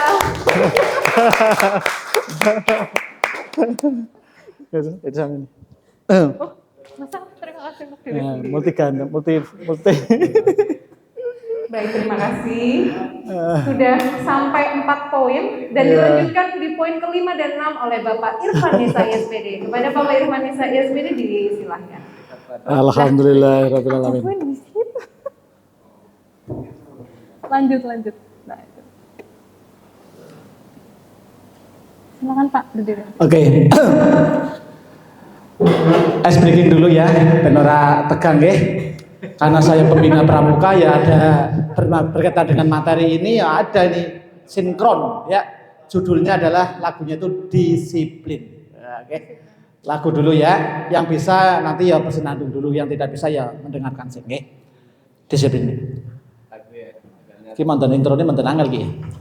1, 2, 3. Disiplin itulah nafasku, kesetiaan kebanggaanku, kehormatan segala-galanya akan ku junjung selalu.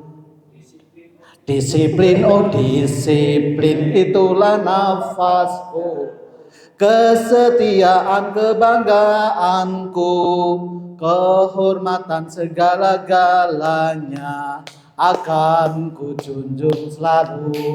Tepuk tangan buat kita semua ya. Breakingnya itu aja ya. Materinya kan masalah disiplin dan masalah budaya positif dan keyakinan kelas ya, yang kita nanti kaitkan dengan segitiga restitusi. Oke, terima kasih pada teman-temanku semuanya di wali kelas 10. Setelah ini nanti ada contoh kami bertiga bagaimana menerapkan segitiga restitusi dan bagaimana kami berusaha di dalam kelas itu membuat keyakinan. Sudah ada videonya, ada YouTube-nya juga. Yang tadinya tidak ada punya YouTube, sekarang juga punya YouTube juga. Sekarang YouTube Irfan Nisa itu ada YouTube, nanti bisa dilihat. Ini kelebihan di jadi guru penggerak semacam itu. Nanti insya Allah Pak Buyung, Pak Tio, Pak Didi dan teman-teman semuanya yang belum insya Allah terbawa untuk CGP Angkatan ke-12. Amin ya Rabbal Alamin. Baiklah, kami ada 2 materi. Yang pertama adalah motivasi perilaku manusia. Oke, next Mas. Saya yakin kita hadir di sini juga ada salah satu motivasi, ya, tujuan, cita-cita, harapan. Ya saya sendiri untuk menjadi calon guru penggerak juga punya harapan, ya. Singkat lah, simple. Semoga nanti saya terbawa jadi P3K dengan saya mengikuti CGP Angkatan 11 ini. Ini motivasi saya yang ada di benak hati. Tapi tidak itu serta-merta motivasi saya ikut guru penggerak Angkatan 11 ini. Salah satunya adalah tolabul ilmi, ya, mencari ilmu itu tidak dibatasi hanya sampai umur sekian, tapi mencari ilmu itu dari buyan sampai liang lahat. Ini yang saya kedepankan pada kami, motivasi saya untuk mengikuti CGP Angkatan 11 ini. Oke, kembali kepada laptop, kepada materi motivasi perilaku manusia. Yang pertama adalah untuk menghindari ketidaknyamanan atau hukuman. Kadang saya, Pak Tio, Pak Buyung, ini dalam mengawal anak berkaitan dengan tadi lagu kita yaitu disiplin. Kita ada, nanti tahu sendiri, kita sebagai penghukum atau manajer atau adalah sahabat dan sebagainya, nanti kita bisa menilai diri kita. Kita itu posisinya seperti apa? Yang kedua, untuk mendapatkan imbalan atau penghargaan dari orang lain. Terus yang berikutnya, untuk menjadi orang yang mereka inginkan dan menghargai diri sendiri dengan nilai-nilai yang mereka percaya. Ya, ini motivasi eksternal dan motivasi internal. Ya, dalam setiap langkah mesti ada motivasi baik dari internal maupun eksternal. Tapi menurut saya pribadi, dari motivasi yang eksternal, mungkin dari kepala sekolah, dari istri kami, dari teman-teman CGP yang sebelumnya, ini motivasi diri internal ini menurut saya yang lebih dominan. Motivasi eksternal itu hanya bahasanya seberapa persen lah, tapi yang paling berperan itu adalah motivasi dari diri.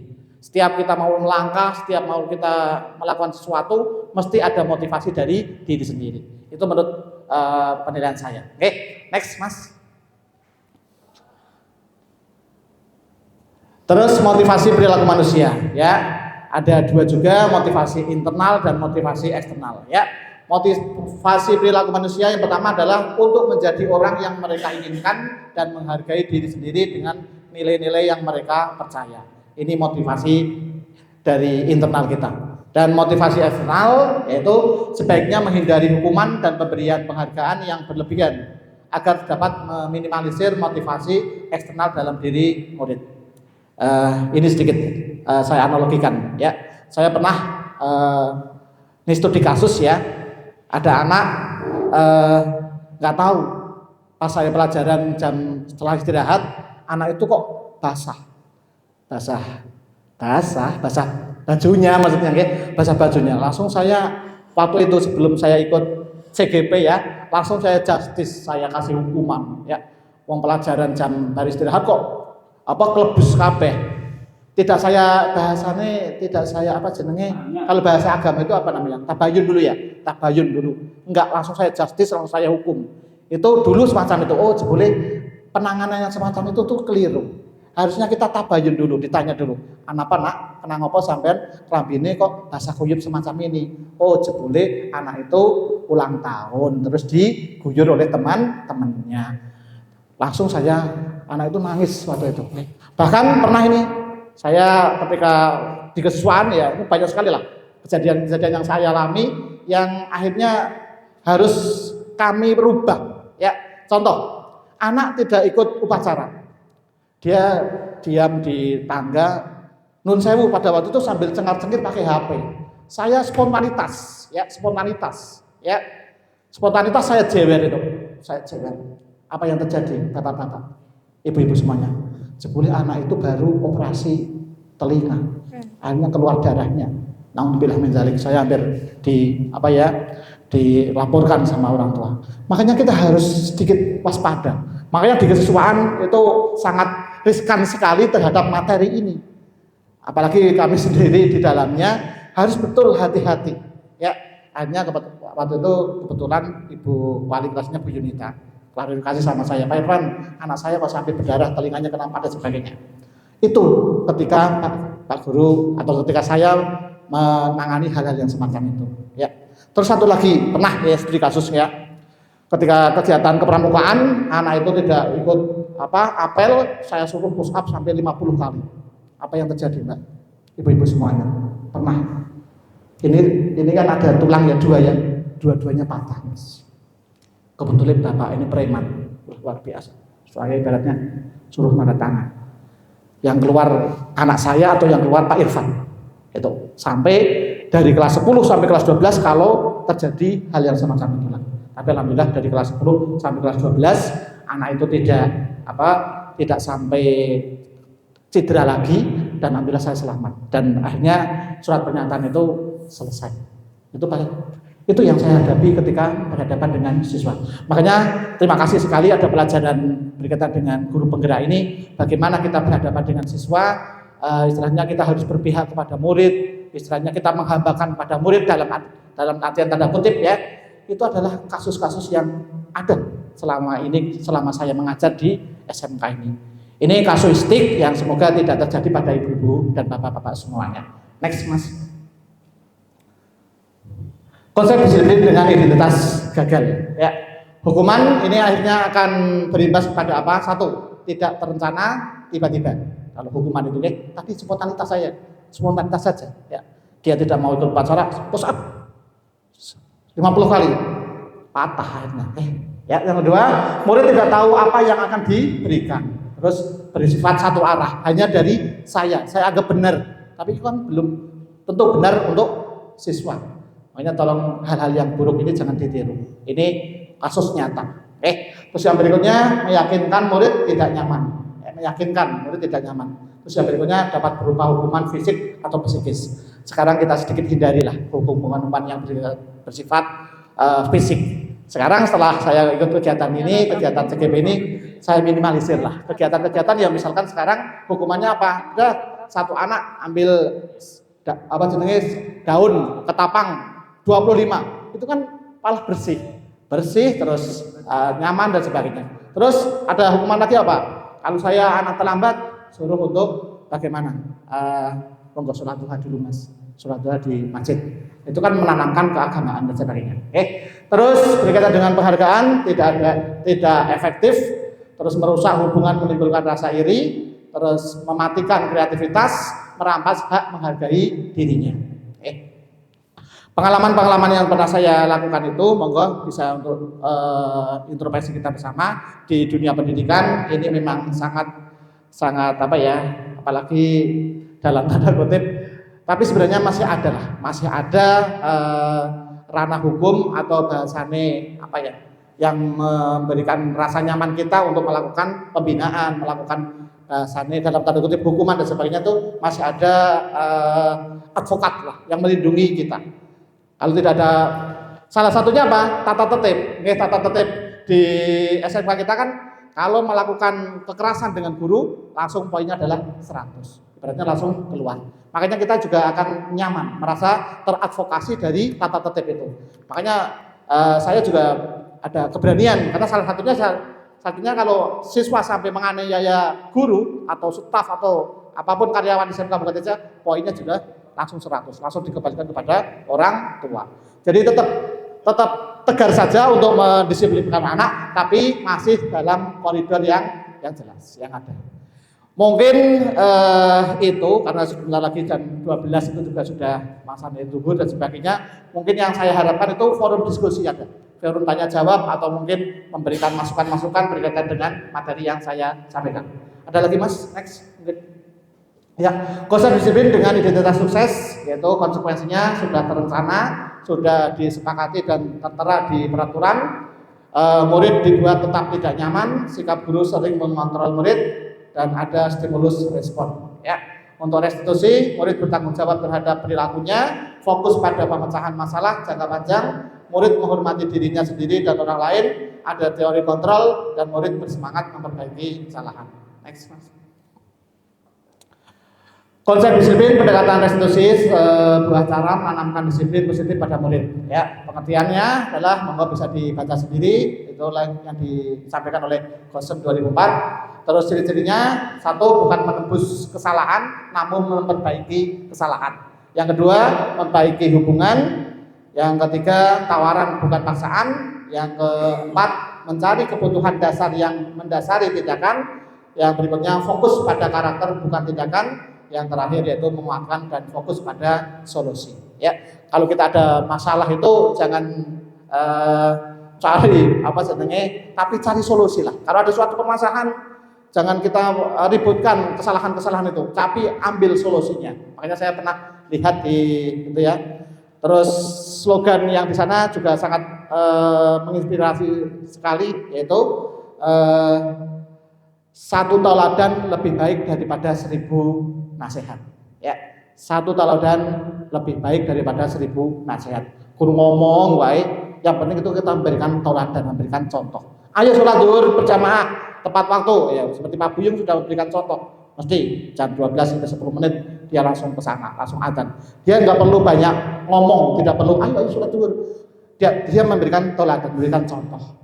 Satu lagi slogan yang saya terapkan pada materi ini yaitu satu teman sangat sedikit dibandingkan dengan 1000 musuh. Satu teman terlalu sedikit dibandingkan 1000 musuh. Ya, 1000 itu semacam lah. Kalimatnya kayak gitu. Benar apa belum diluruskan? Saya lupa loh. Satu musuh terlalu banyak. Nah, setelah satu musuh terlalu banyak ya. Satu musuh terlalu banyak daripada 1000 teman. Jadi kita cari teman sebanyak-banyaknya dalam kita berinteraksi dan sebagainya. Monggo pada kesempatan hari ini, apalagi di dunia pendidikan, notabene guru karyawan ada 145, terus siswanya ada 1854. Alhamdulillah, nek saya pribadi minimal nama ngerti, minimal nama 145 guru itu minimal ngerti. Karena penulis paling ya mungkin tua lah ya di sini ya, tua, jadi ngertilah nama-namanya ya. Dan kalau bisa tidak ada sekedar nama tok, tapi juga saling asah, saling asuh ya, asih asuh ya, saling berinteraksi. Dan di sini kalau panjenengan saling berinteraksi, muncullah kadang rezeki tidak terduga ya, walayam tasik. Delalah ya, saya silaturahim ke Bukades kemarin ya, hanya minta tanda tangan, oh malah ini Pak Irfan gaji honor BPD ini turun lah, kan cair kan, semacam itu nantinya tidak terduga. Itu hal-hal yang semacam itu kita aplikasikan. Salah satunya di guru kan ada disiplin di dimensi sosial ya, disiplin sosial. Tidak hanya pedagogik saja, tidak hanya pada dataran yang berkaitan apa. Nah, salah satunya adalah sosial itu dikedepankan. Oke. Mungkin itulah yang saya sampaikan pada kesempatan hari ini, hampir sudah jam 12. Mungkin tidak ada pertanyaan lah ya, nggak usah ada bertanya. Nanti kita bisa melihat ya yang sudah disetting oleh Bu Tanti dan kami bertiga, yaitu apa-apa saja yang pernah kami lakukan berkaitan dengan materi ini, berkaitan dengan budaya positif, segitiga restitusi dan sebagainya sudah kami lakukan, dan ini hasil produk kami yang kami sisipkan di materi ini. Kepada Mbak Tanti, waktu dan tempat kami haturkan. Cukup dari saya. Ya, akhir kalam. Assalamualaikum warahmatullahi wabarakatuh.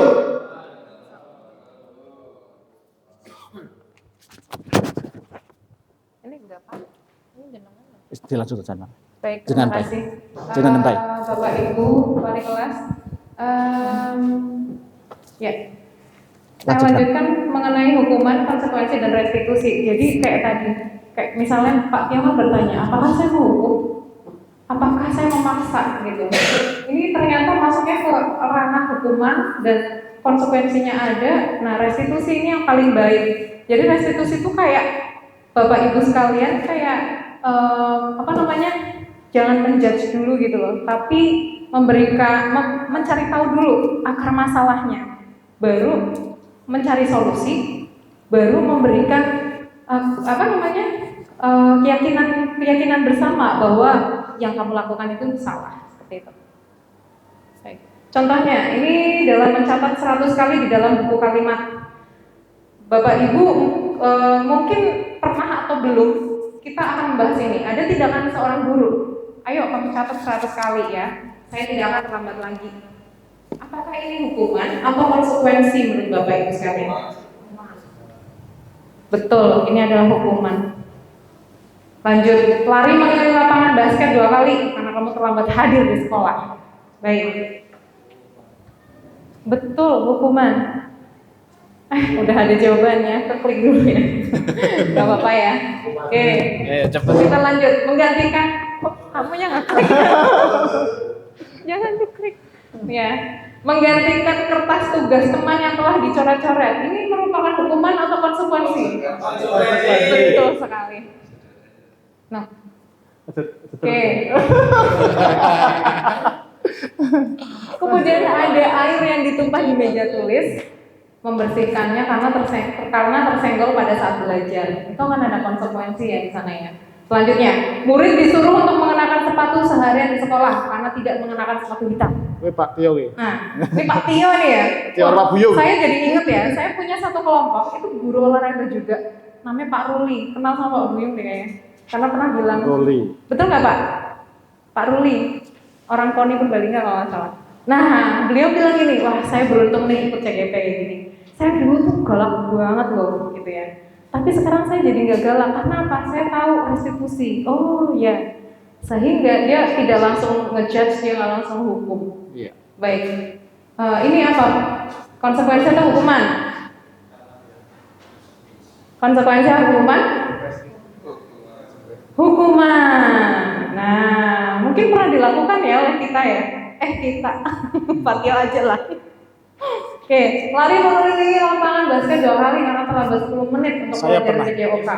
Ini hukuman atau konsekuensi? Sering saya tuh. Kita lihat jawabannya. Kayak gitu. Iya. Konsekuensi ternyata. Ya, konsekuensi karena apa? Karena dia telat, ya. Terus dia lari, dapatnya sehat gitu ya. Baik, ya. Boleh, ya. Tapi ini bukan dari saya ya Pak, dari hasil. Dari hasil dari. Tidak apa-apa, tenang saja. Terima kasih. Ya. Jadi saya sudah membuat konsep disiplin PJOK. Ya, siap. Mantap. Ya. Jadi yang pertama ketika olahraga harus menggunakan kaos Siap. dan celana seragam olahraga. Yang kedua harus menggunakan sepatu kets. Konsekuensinya kalau tidak menggunakan itu kaos, ini terutama kaos, silakan tidak ikut olahraga. Kejadian kemarin, kenapa kakimu? Saya sengaja Pak, tanya kenapa? Kenapa kerikil Pak? Kan sudah saya bilang kalau olahraga pakai sepatu kets, jangan kamu eman-eman karo sepatu nek, eman-eman karo kakinya. Akhirnya apa? Itunya tembus sampai pulang itu belum diambil. Kerikilnya? Iya, kerikilnya. Nah, kalau sudah seperti itu, apalagi yang harus saya tekankan? Itu kan konsekuensi. Iya. Kemudian saya tegaskan lagi, kamu 1 minggu itu disiplin dengan saya pelajaran PJOK 3 jam. Kamu harus disiplin, walaupun saya tidak ini ya. Ketika dengan kelas dengan mapel-mapel yang lain tidak disiplin. Yang pertama, ketika sudah Asmaul Husna rampung, kamu turun, kemudian berdoa, stretching, lari, nanti saya mengikuti. Kadang-kadang ada kelas yang ini Pak, yang mengabaikan. Kemudian saya ingatkan lagi. Kesepakatan PJOK gimana? Ya Pak, mohon maaf. Ada ini ada itu. Tapi yang tidak saya suka itu ketika mereka semua sudah turun, ada sebagian yang masih kandah-kandahan di atas. Itu yang paling tidak suka. Karena Pak, dari situ nanti karakter anak akan terbentuk sampai jelek. Seperti halnya nanti ketika di perusahaan mungkin karena kita nanti ada perekrutan karyawan di perusahaan tidak disiplin atau katakanlah Pak, bosenan kemarin HRD dari garment yang itu kan menyampaikan bahwa anak sekarang adalah kurang greget. Ya. Ketika disuruh belajar, besoknya sudah tidak berangkat lagi. Itu. Ini dari sisi pandangan CGP ini. Kira-kira kesepakatan PJOK yang saya buat itu saya aturan atau penyalin kodrat? Dijelaskan nanti kalau itu memang penyalahan aturan kan saya bantu. Kalau terima kasih untuk Tepuk tangan dulu Pak. Ini Pak Buyung terima kasih loh. Pak Buyung juga termasuk salah satu guru futuristik. Kalau dalam bahasa Indonesia ini adalah guru masa depan. Masya Allah ya. Tepuk tangan lagi dong untuk Pak Buyung. Biasa. Sebelum masuk ke keyakinan kelas, beliau sudah membuat kesepakatan bahasa Inggris PJOK itu sudah pasti ya. Nah, saya pun ada dan Pak Buyung itu sudah tepat sekali apa yang sudah dilakukan karena sudah membuat keyakinan bersama. Kemudian ada yang melanggar, Pak Buyung konfirmasi dulu sebelum memberikan konsekuensi atau memberikan sekedar hukuman atau konsekuensi itu. Sudah betul Pak. Terima kasih ya Pak. Saya nggak usah belajar ini udah pada oke. Ini cuma ini ya. Oke, lanjut. Jadi kayak seperti tadi, seperti yang diceritakan oleh Pak Buyung. Menurut Bapak Ibu sekalian, Pak Buyung itu posisi kontrolnya sebagai penghukum, pembuat rasa bersalah kepada si siswa itu, ataukah Pak Buyung sebagai teman si siswa, ataukah Pak Buyung hanya sebagai pemantau, ataukah Pak Buyung sebagai manajer? Menurut Bapak Ibu, bagaimana?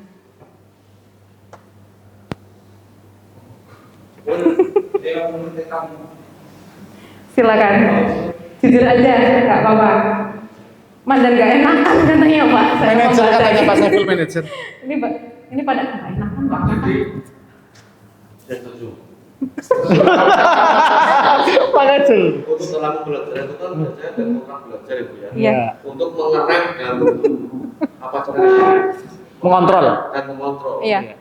Oh ini kebablasan kamu salah nih. Iya. Iya. Kamu harus seperti ini. Oh, ya. Itu biar karakternya itu bisa.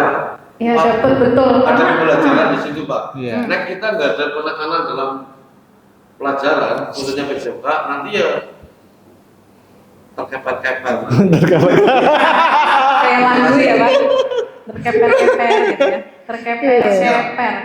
Pas waktu tes kan udah kelihatan, wah Iya. mentalnya cengeng, Cengeng. aman. Iya. Hmm. Artinya cilik aten. Hubungan antara nanti Iya. karakter kuat dan CGP nanti seperti apa mau minta dijelaskan Pak. Oh itu udah betul banget yang dilakukan Pak Buyung sama Pak Didi. Kita udah sepaham, kita sehati Pak. Nah itu.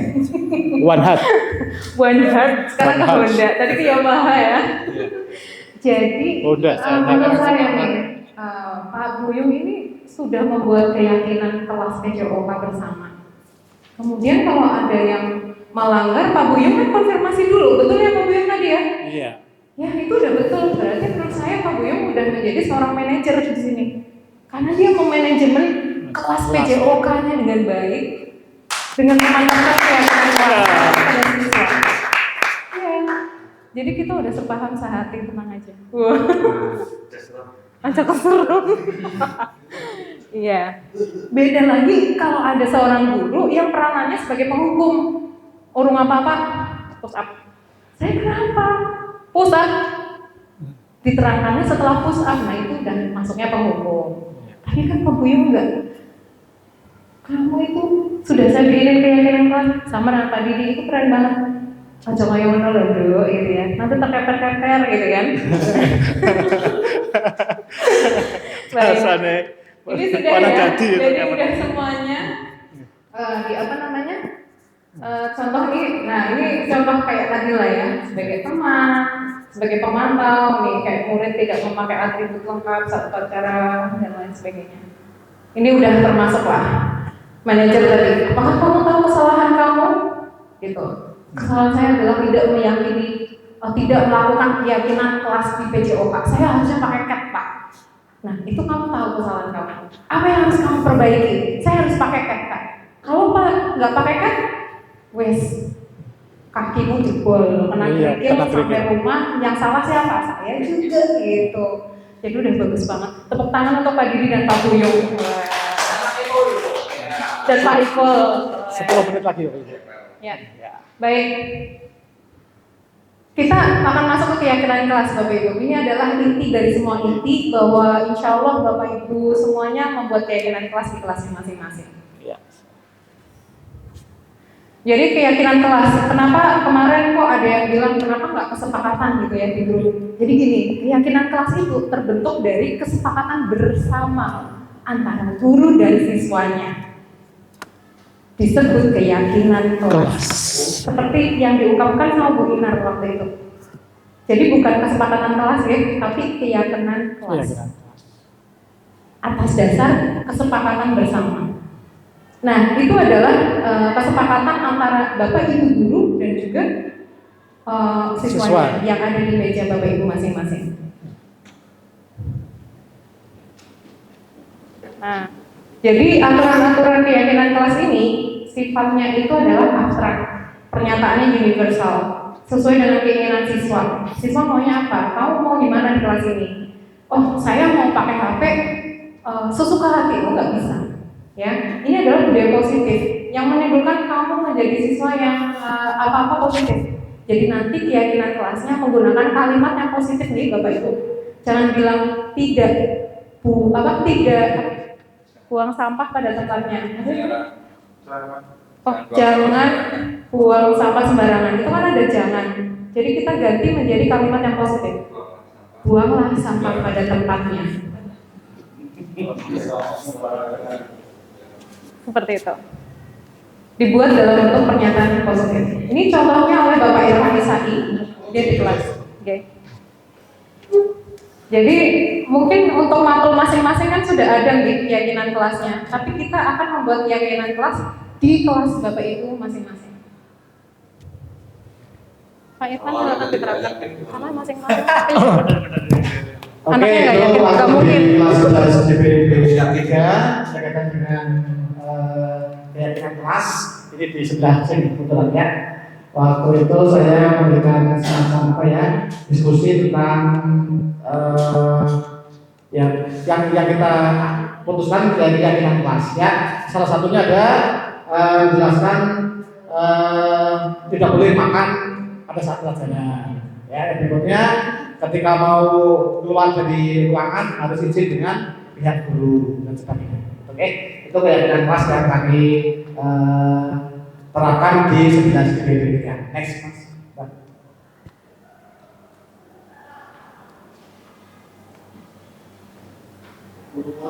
Dimohon, aduh gimana nih? Dimohon Bapak Ibu nanti kalau ada azan tetap di sini dulu ya, karena ini tinggal sedikit lagi. Gitu. Makasih. Diklik Pak.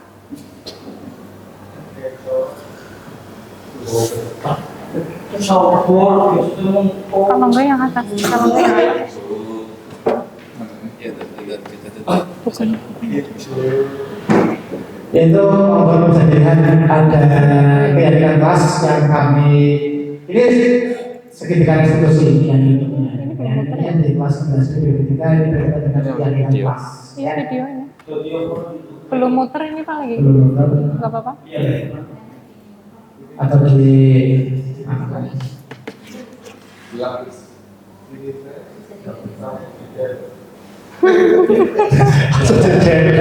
hilang kok malah ada di YouTube-nya ada dua ya. Atau yang di YouTube nanti dicari.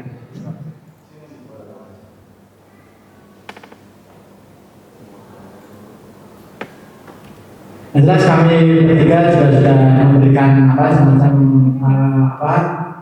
bagaimana membuat keyakinan kelas di kelas masing-masing dan melaksanakan bagaimana sertifikat restitusi yang kami terapkan di CGP Angkatan 11 ini.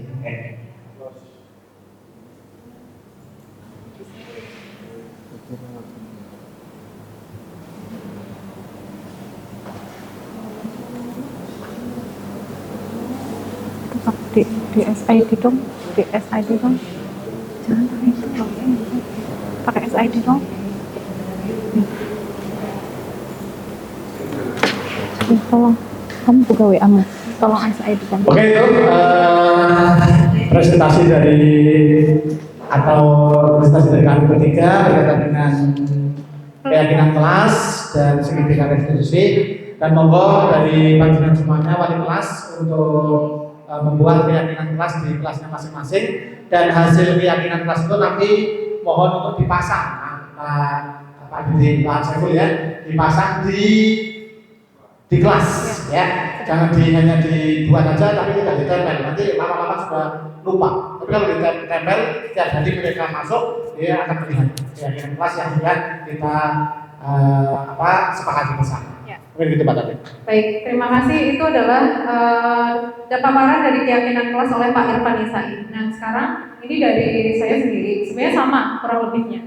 Nanti panduan membuat keyakinan kelasnya adalah Bapak Ibu mengumpul bersama siswanya di kelas, membuat keyakinan kelas bersama. Kalau saya waktu itu pakai sticky note, jadi Bapak Ibu boleh langsung ditulis di papan tulis.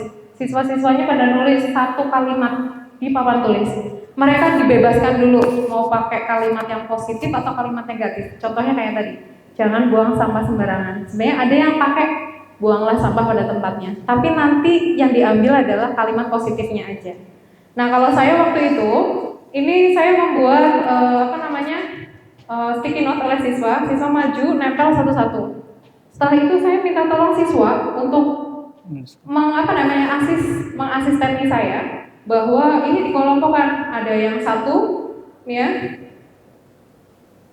ini untuk satu sticky note itu nomor 1 kebersihan, jadi kebersihan semuanya. Terus yang kedua ada yang tentang saling menghormati semua dengan kalimat versi mereka masing-masing.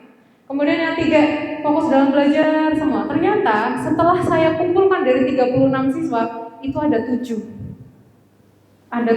hal. Kemudian jadilah ada 7 hal di sini, yaitu ada tentang buanglah sampah pada tempatnya, berbicara yang sopan, terus ke sekolah tepat waktu dan lain sebagainya. Kemudian setelah itu dari 7 keyakinan kelas ini, Bapak Ibu sama-sama merangkum bersama siswanya. Anak-anak sekalian, kita lihat, buanglah sampah pada tempatnya. Kira-kira nilai kebajikan apa yang kalian ambil? Kebersihan, Bu. Betul. Tulis nilai kebajikannya adalah kebersihan. Nomor 2, kita lihat berbicara yang sopan. Berarti masuknya apa nih? Kesopanan, Bu. Betul sekali. Sudah kan? Setelah itu, marilah Bapak Ibu sekalian bersama-sama menyepakati keyakinan kelas tersebut dengan yang sudah ada di meja Bapak Ibu sekalian masing-masing. Kemudian, nah ini yang tadi saya sampaikan, bahwa pertama memberikan pemahaman dulu, boleh pakai sticky note, boleh siswanya langsung maju di depan. Nah, kemudian memilah budaya positif sesuai dengan kategorinya. Yang kebersihan, yang menghormati, toleransi sendiri, dan lain sebagainya. Terus tanda tangan keyakinan kelas seluruh siswa bersama wali kelas, bisa ditempel di dinding juga. Kemudian print dan tempel di dinding kelas dalam bentuk seperti ini. Kayak gini, pecah ya? Nah, seperti ini ya. Oke, ya. Baik, yang ujung Pak, minta tolong. Ada sih videonya, nggak usah ditonton ya Pak. Bu, masalah ya. Nonton orangnya langsung aja. Ya. Kemudian ada, nah hal ini tuh masuk kategori apa Bapak Ibu sekalian? Jadi hal itu akan berkaitan dengan segitiga restitusi. Azan dulu ya.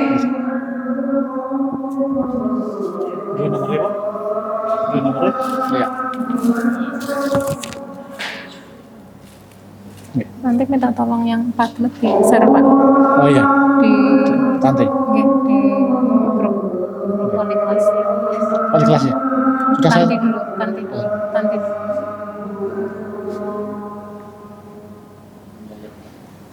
Iya. Itu yang ini. Ini. Yang bawah. Oh, yang ini. Iya. Ya. Grup wali kelas. Oh iya, kita harus jaga kebersihan ya, betul. Sehingga kamu harus menjaga kelas ini juga. Seperti itu. Baik, ini adalah video segitiga restitusi oleh Pak Krista. Kemudian ini video segitiga restitusi oleh Ibu Martanti Wijirahayu. Kemudian ini adalah video segitiga restitusi oleh Pak Irfan Nisani, SPD. Nah, dimohon untuk Bapak Ibu sekalian, pembuatan keyakinan kelas sesuai arahan Pak Kepala Sekolah. Nanti tolong Apa?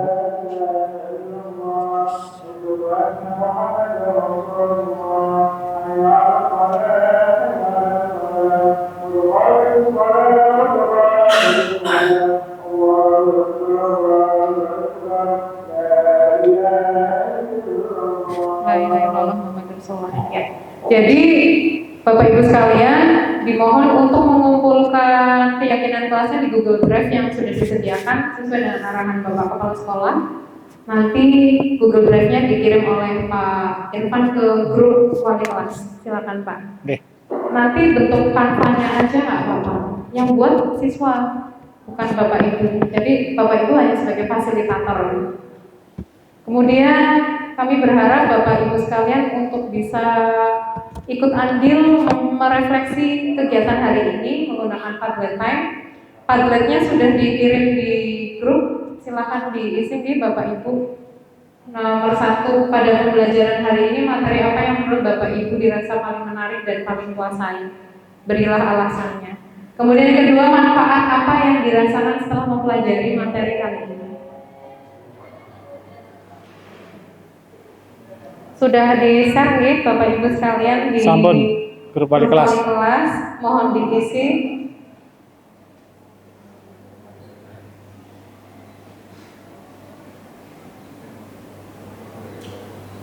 Aku minta tolong.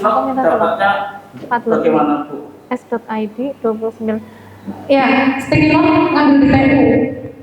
Ya, jadi nanti siswa dibagi satu-satu. Satu-satu, tuliskan satu kalimat saja. Keyakinan kelas. Pasti anak-anak bingung nih. Keyakinan kelas tuh, sebenarnya kelas kamu tuh, kamu pengen apa sih? Bagaimana di kelas ini? Gitu. Aku pengennya main HP-nya sering Bu, gitu misalnya. Ya silakan dicurahkan. Kira-kira nggak cocok ya, jangan digolin. Tapi pastinya insya Allah semuanya positif. Ya, silakan mengisi dulu Bapak Ibu Padlet untuk aktifkan HP-nya.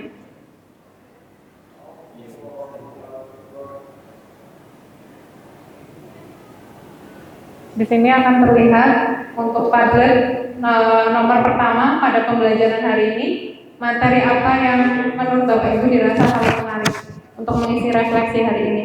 Silakan ditulis namanya nih Bapak Ibu sekalian. Misalnya Pak Cici, materi apa yang kiranya dirasa paling menarik? Tadi materinya banyak ya, ada budaya positif tentang paradigma belajar, nilai kebajikan, posisi kontrol guru. Silakan. Kemudian nanti lanjut ke nomor 2, manfaatnya apa setelah mempelajari materi ini. Linknya ada di grup wali kelas nih Bapak Ibu sekalian.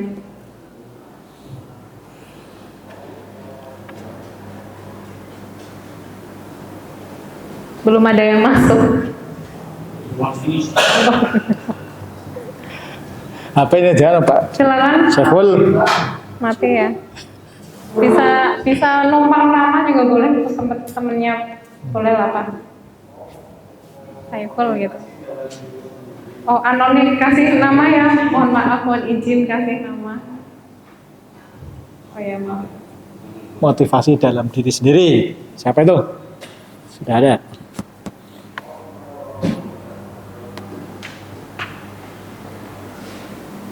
Tadi materinya ada ini. Gimana sih gesernya? Oh, gini ya. Nah ini materinya tadi ada. Materinya ada 8 tadi. Silakan Bapak Ibu. Mungkin masih ingat tadi yang 1, 2 bersama Pak Kistam, 3, 4 bersama saya, 5, 6 bersama Pak Irfan, 7, 8 bersama-sama.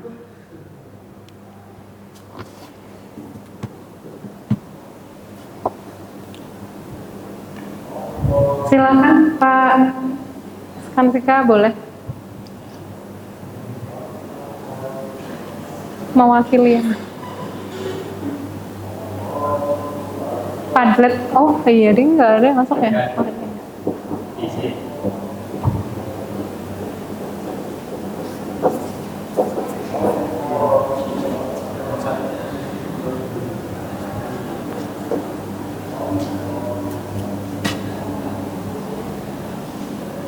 Baterainya lemah banget kok.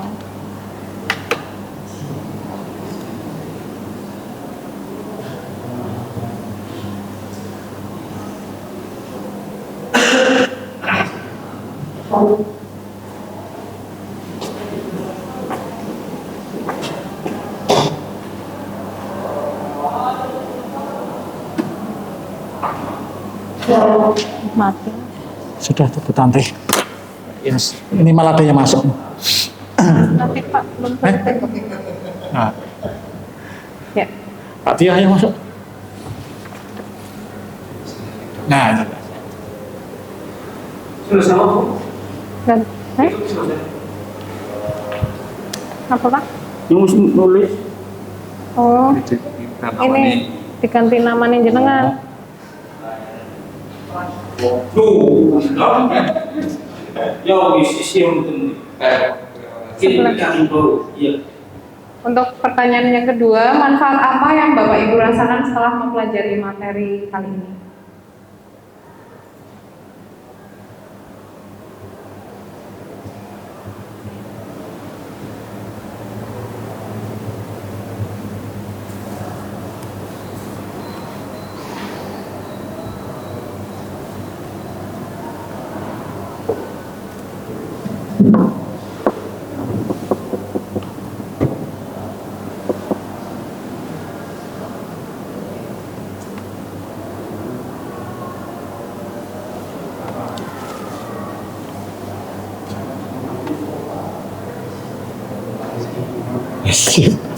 Pak Tio ya. Dah, ada.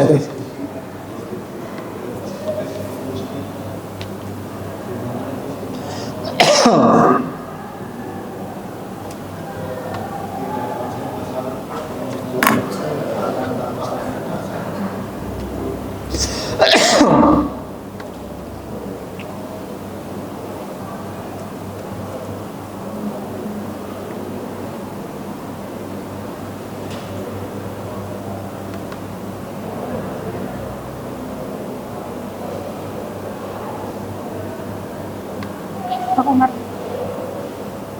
aku udah ngirim.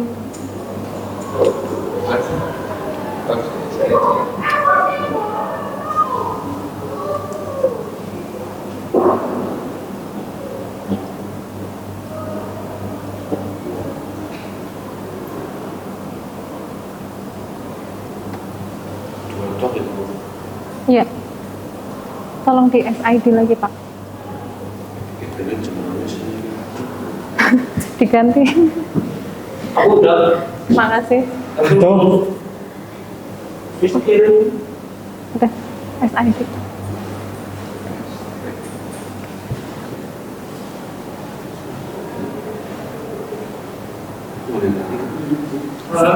Sedikit doknya. Kalau misalnya nggak bisa diganti, berarti nulisnya dari depan aja. Ini ya? Mana sih nyerang? Oh, sudah kebantu.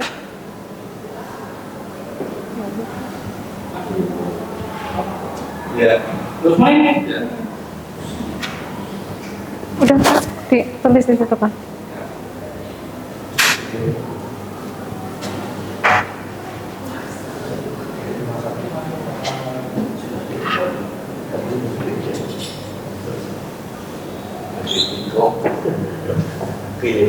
Pakistan mana Pakistan? Memang kecapnya. Pesan. Oh udah, oh ada. Ini pesan segitu. Sudah 15. Sedikit ada. 15. Sudah ya.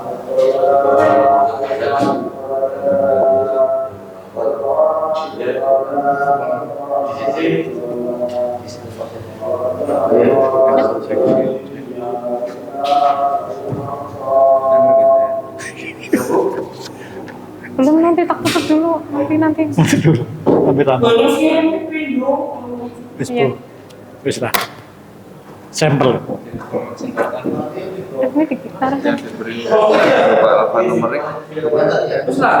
Wis Bu, kita harus semuanya. Baik. Iya. Ya, ini adalah refleksi dari Bapak Ibu sekalian. Terima kasih, semoga bermanfaat acara pada hari ini. Tadi juga sudah di-share Google Drive untuk pengumpulan hasil Canva dari keyakinan kelas untuk masing-masing kelas 10. Semoga berkenan. Mohon maaf atas kesalahan, perkataan dan perbuatan dari kami. Terima kasih semuanya. Saya Pak Irfan dan Pak Kita sangat mengapresiasi atas kedatangan Bapak Ibu sekalian. Silahkan untuk diterapkan nanti bersama para siswanya. Dimohon untuk bisa mengumpulkan sebelum hari Rabu, nggih, Bapak Ibu sekalian. Dan silakan di-upload Canva-nya. Videonya nanti. Pasti. Kok kayak gitu? Enggak. Enggak.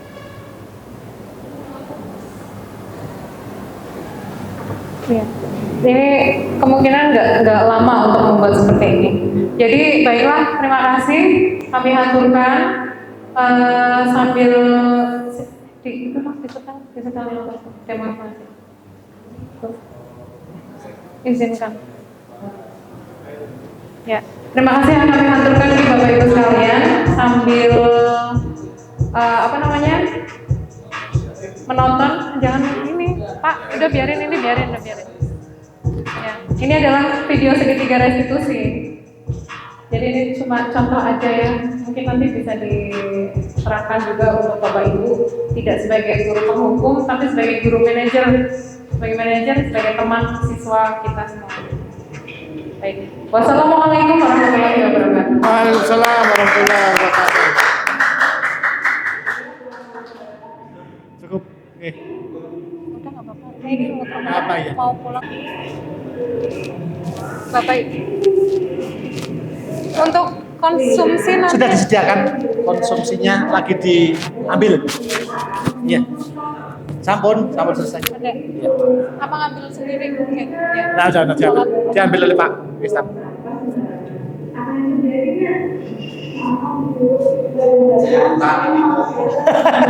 Ayo Bu Tanti, Bu. Kayak apa ya? Kayak Bu Tanti ya.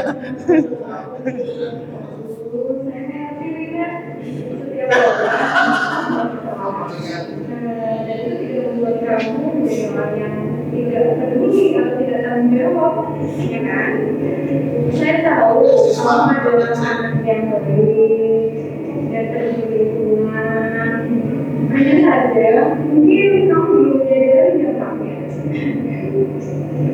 Baik, tapi kan kamu juga tahu kan bahwa buang sampah sembarangan bisa membuat lingkungan sekolah kita kotor. Sampun Bu ya. Ya. Pak ambilkan. Jangan kotor dulu nggih. Nanti kalau kesana kesini lagi enggak, Pak? Siap. Tapi seadanya ya. Jangan kotor dulu. Iya dong, ayo Pak. Nanti isi nyala ya kamarnya. Ya, sih. Ya ini saya ditonton dulu, saya ditonton.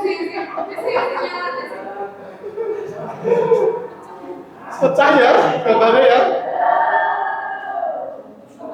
Iya gambarnya. Wong pakai itu sih kamera. Bukan sudah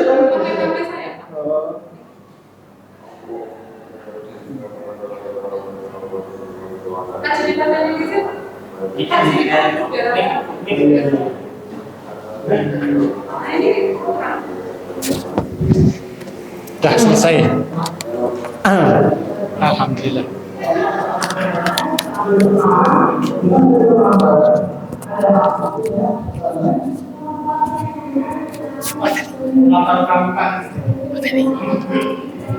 Suaranya sih. Oh gitu. Apa bagaimana?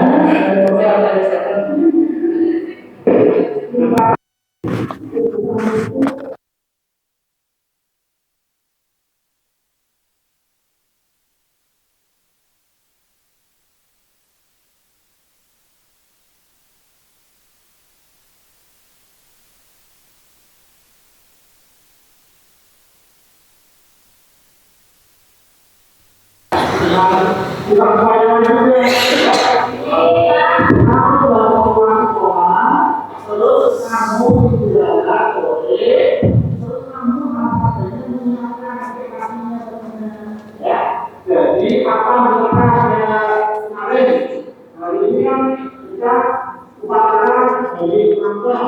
Tapi dari kemarin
kami sudah kepada seluruh siswa. Dengan sistem ini, akan digunakan siswa untuk menyampaikan aspirasinya dan menuangkan kalimatnya dengan kelas. Bisa membuang sampah pada tempatnya, atau saya tidak mengobrol saat itu Bapak Guru mengajar. para siswa menuliskan satu kalimat keyakinan kelas yang akan diterapkan di kelas masing-masing. Guru memberikan instruksi bahwa setiap yang sudah dituliskan satu kalimat itu dapat digambarkan di papan tulis.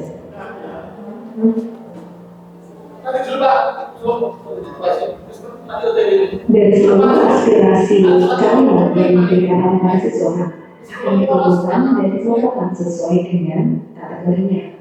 Misal kebersihan dan kebersihan, kedisiplinan dan kedisiplinan, dan lain sebagainya.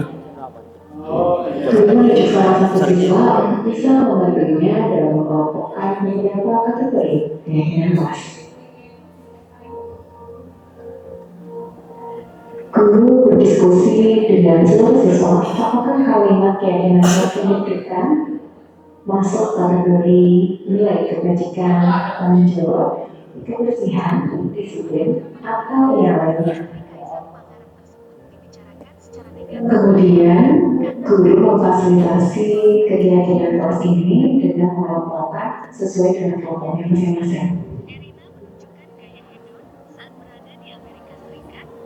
Guru bersama murid menyebutkan seluruh kalimat keyakinan kelas yang telah dibuat, serta membuat nilai kebajikan apa yang sudah mereka buat.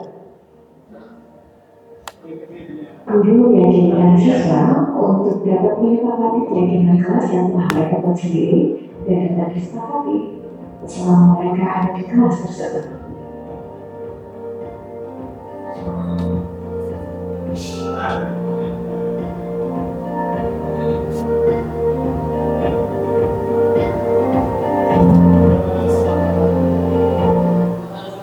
Ya, seperti itu. Oke, tadi kita video dulu ya. Ini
Scan 2 tak 2 kamera lah bemboknya orang tengko 3 ya.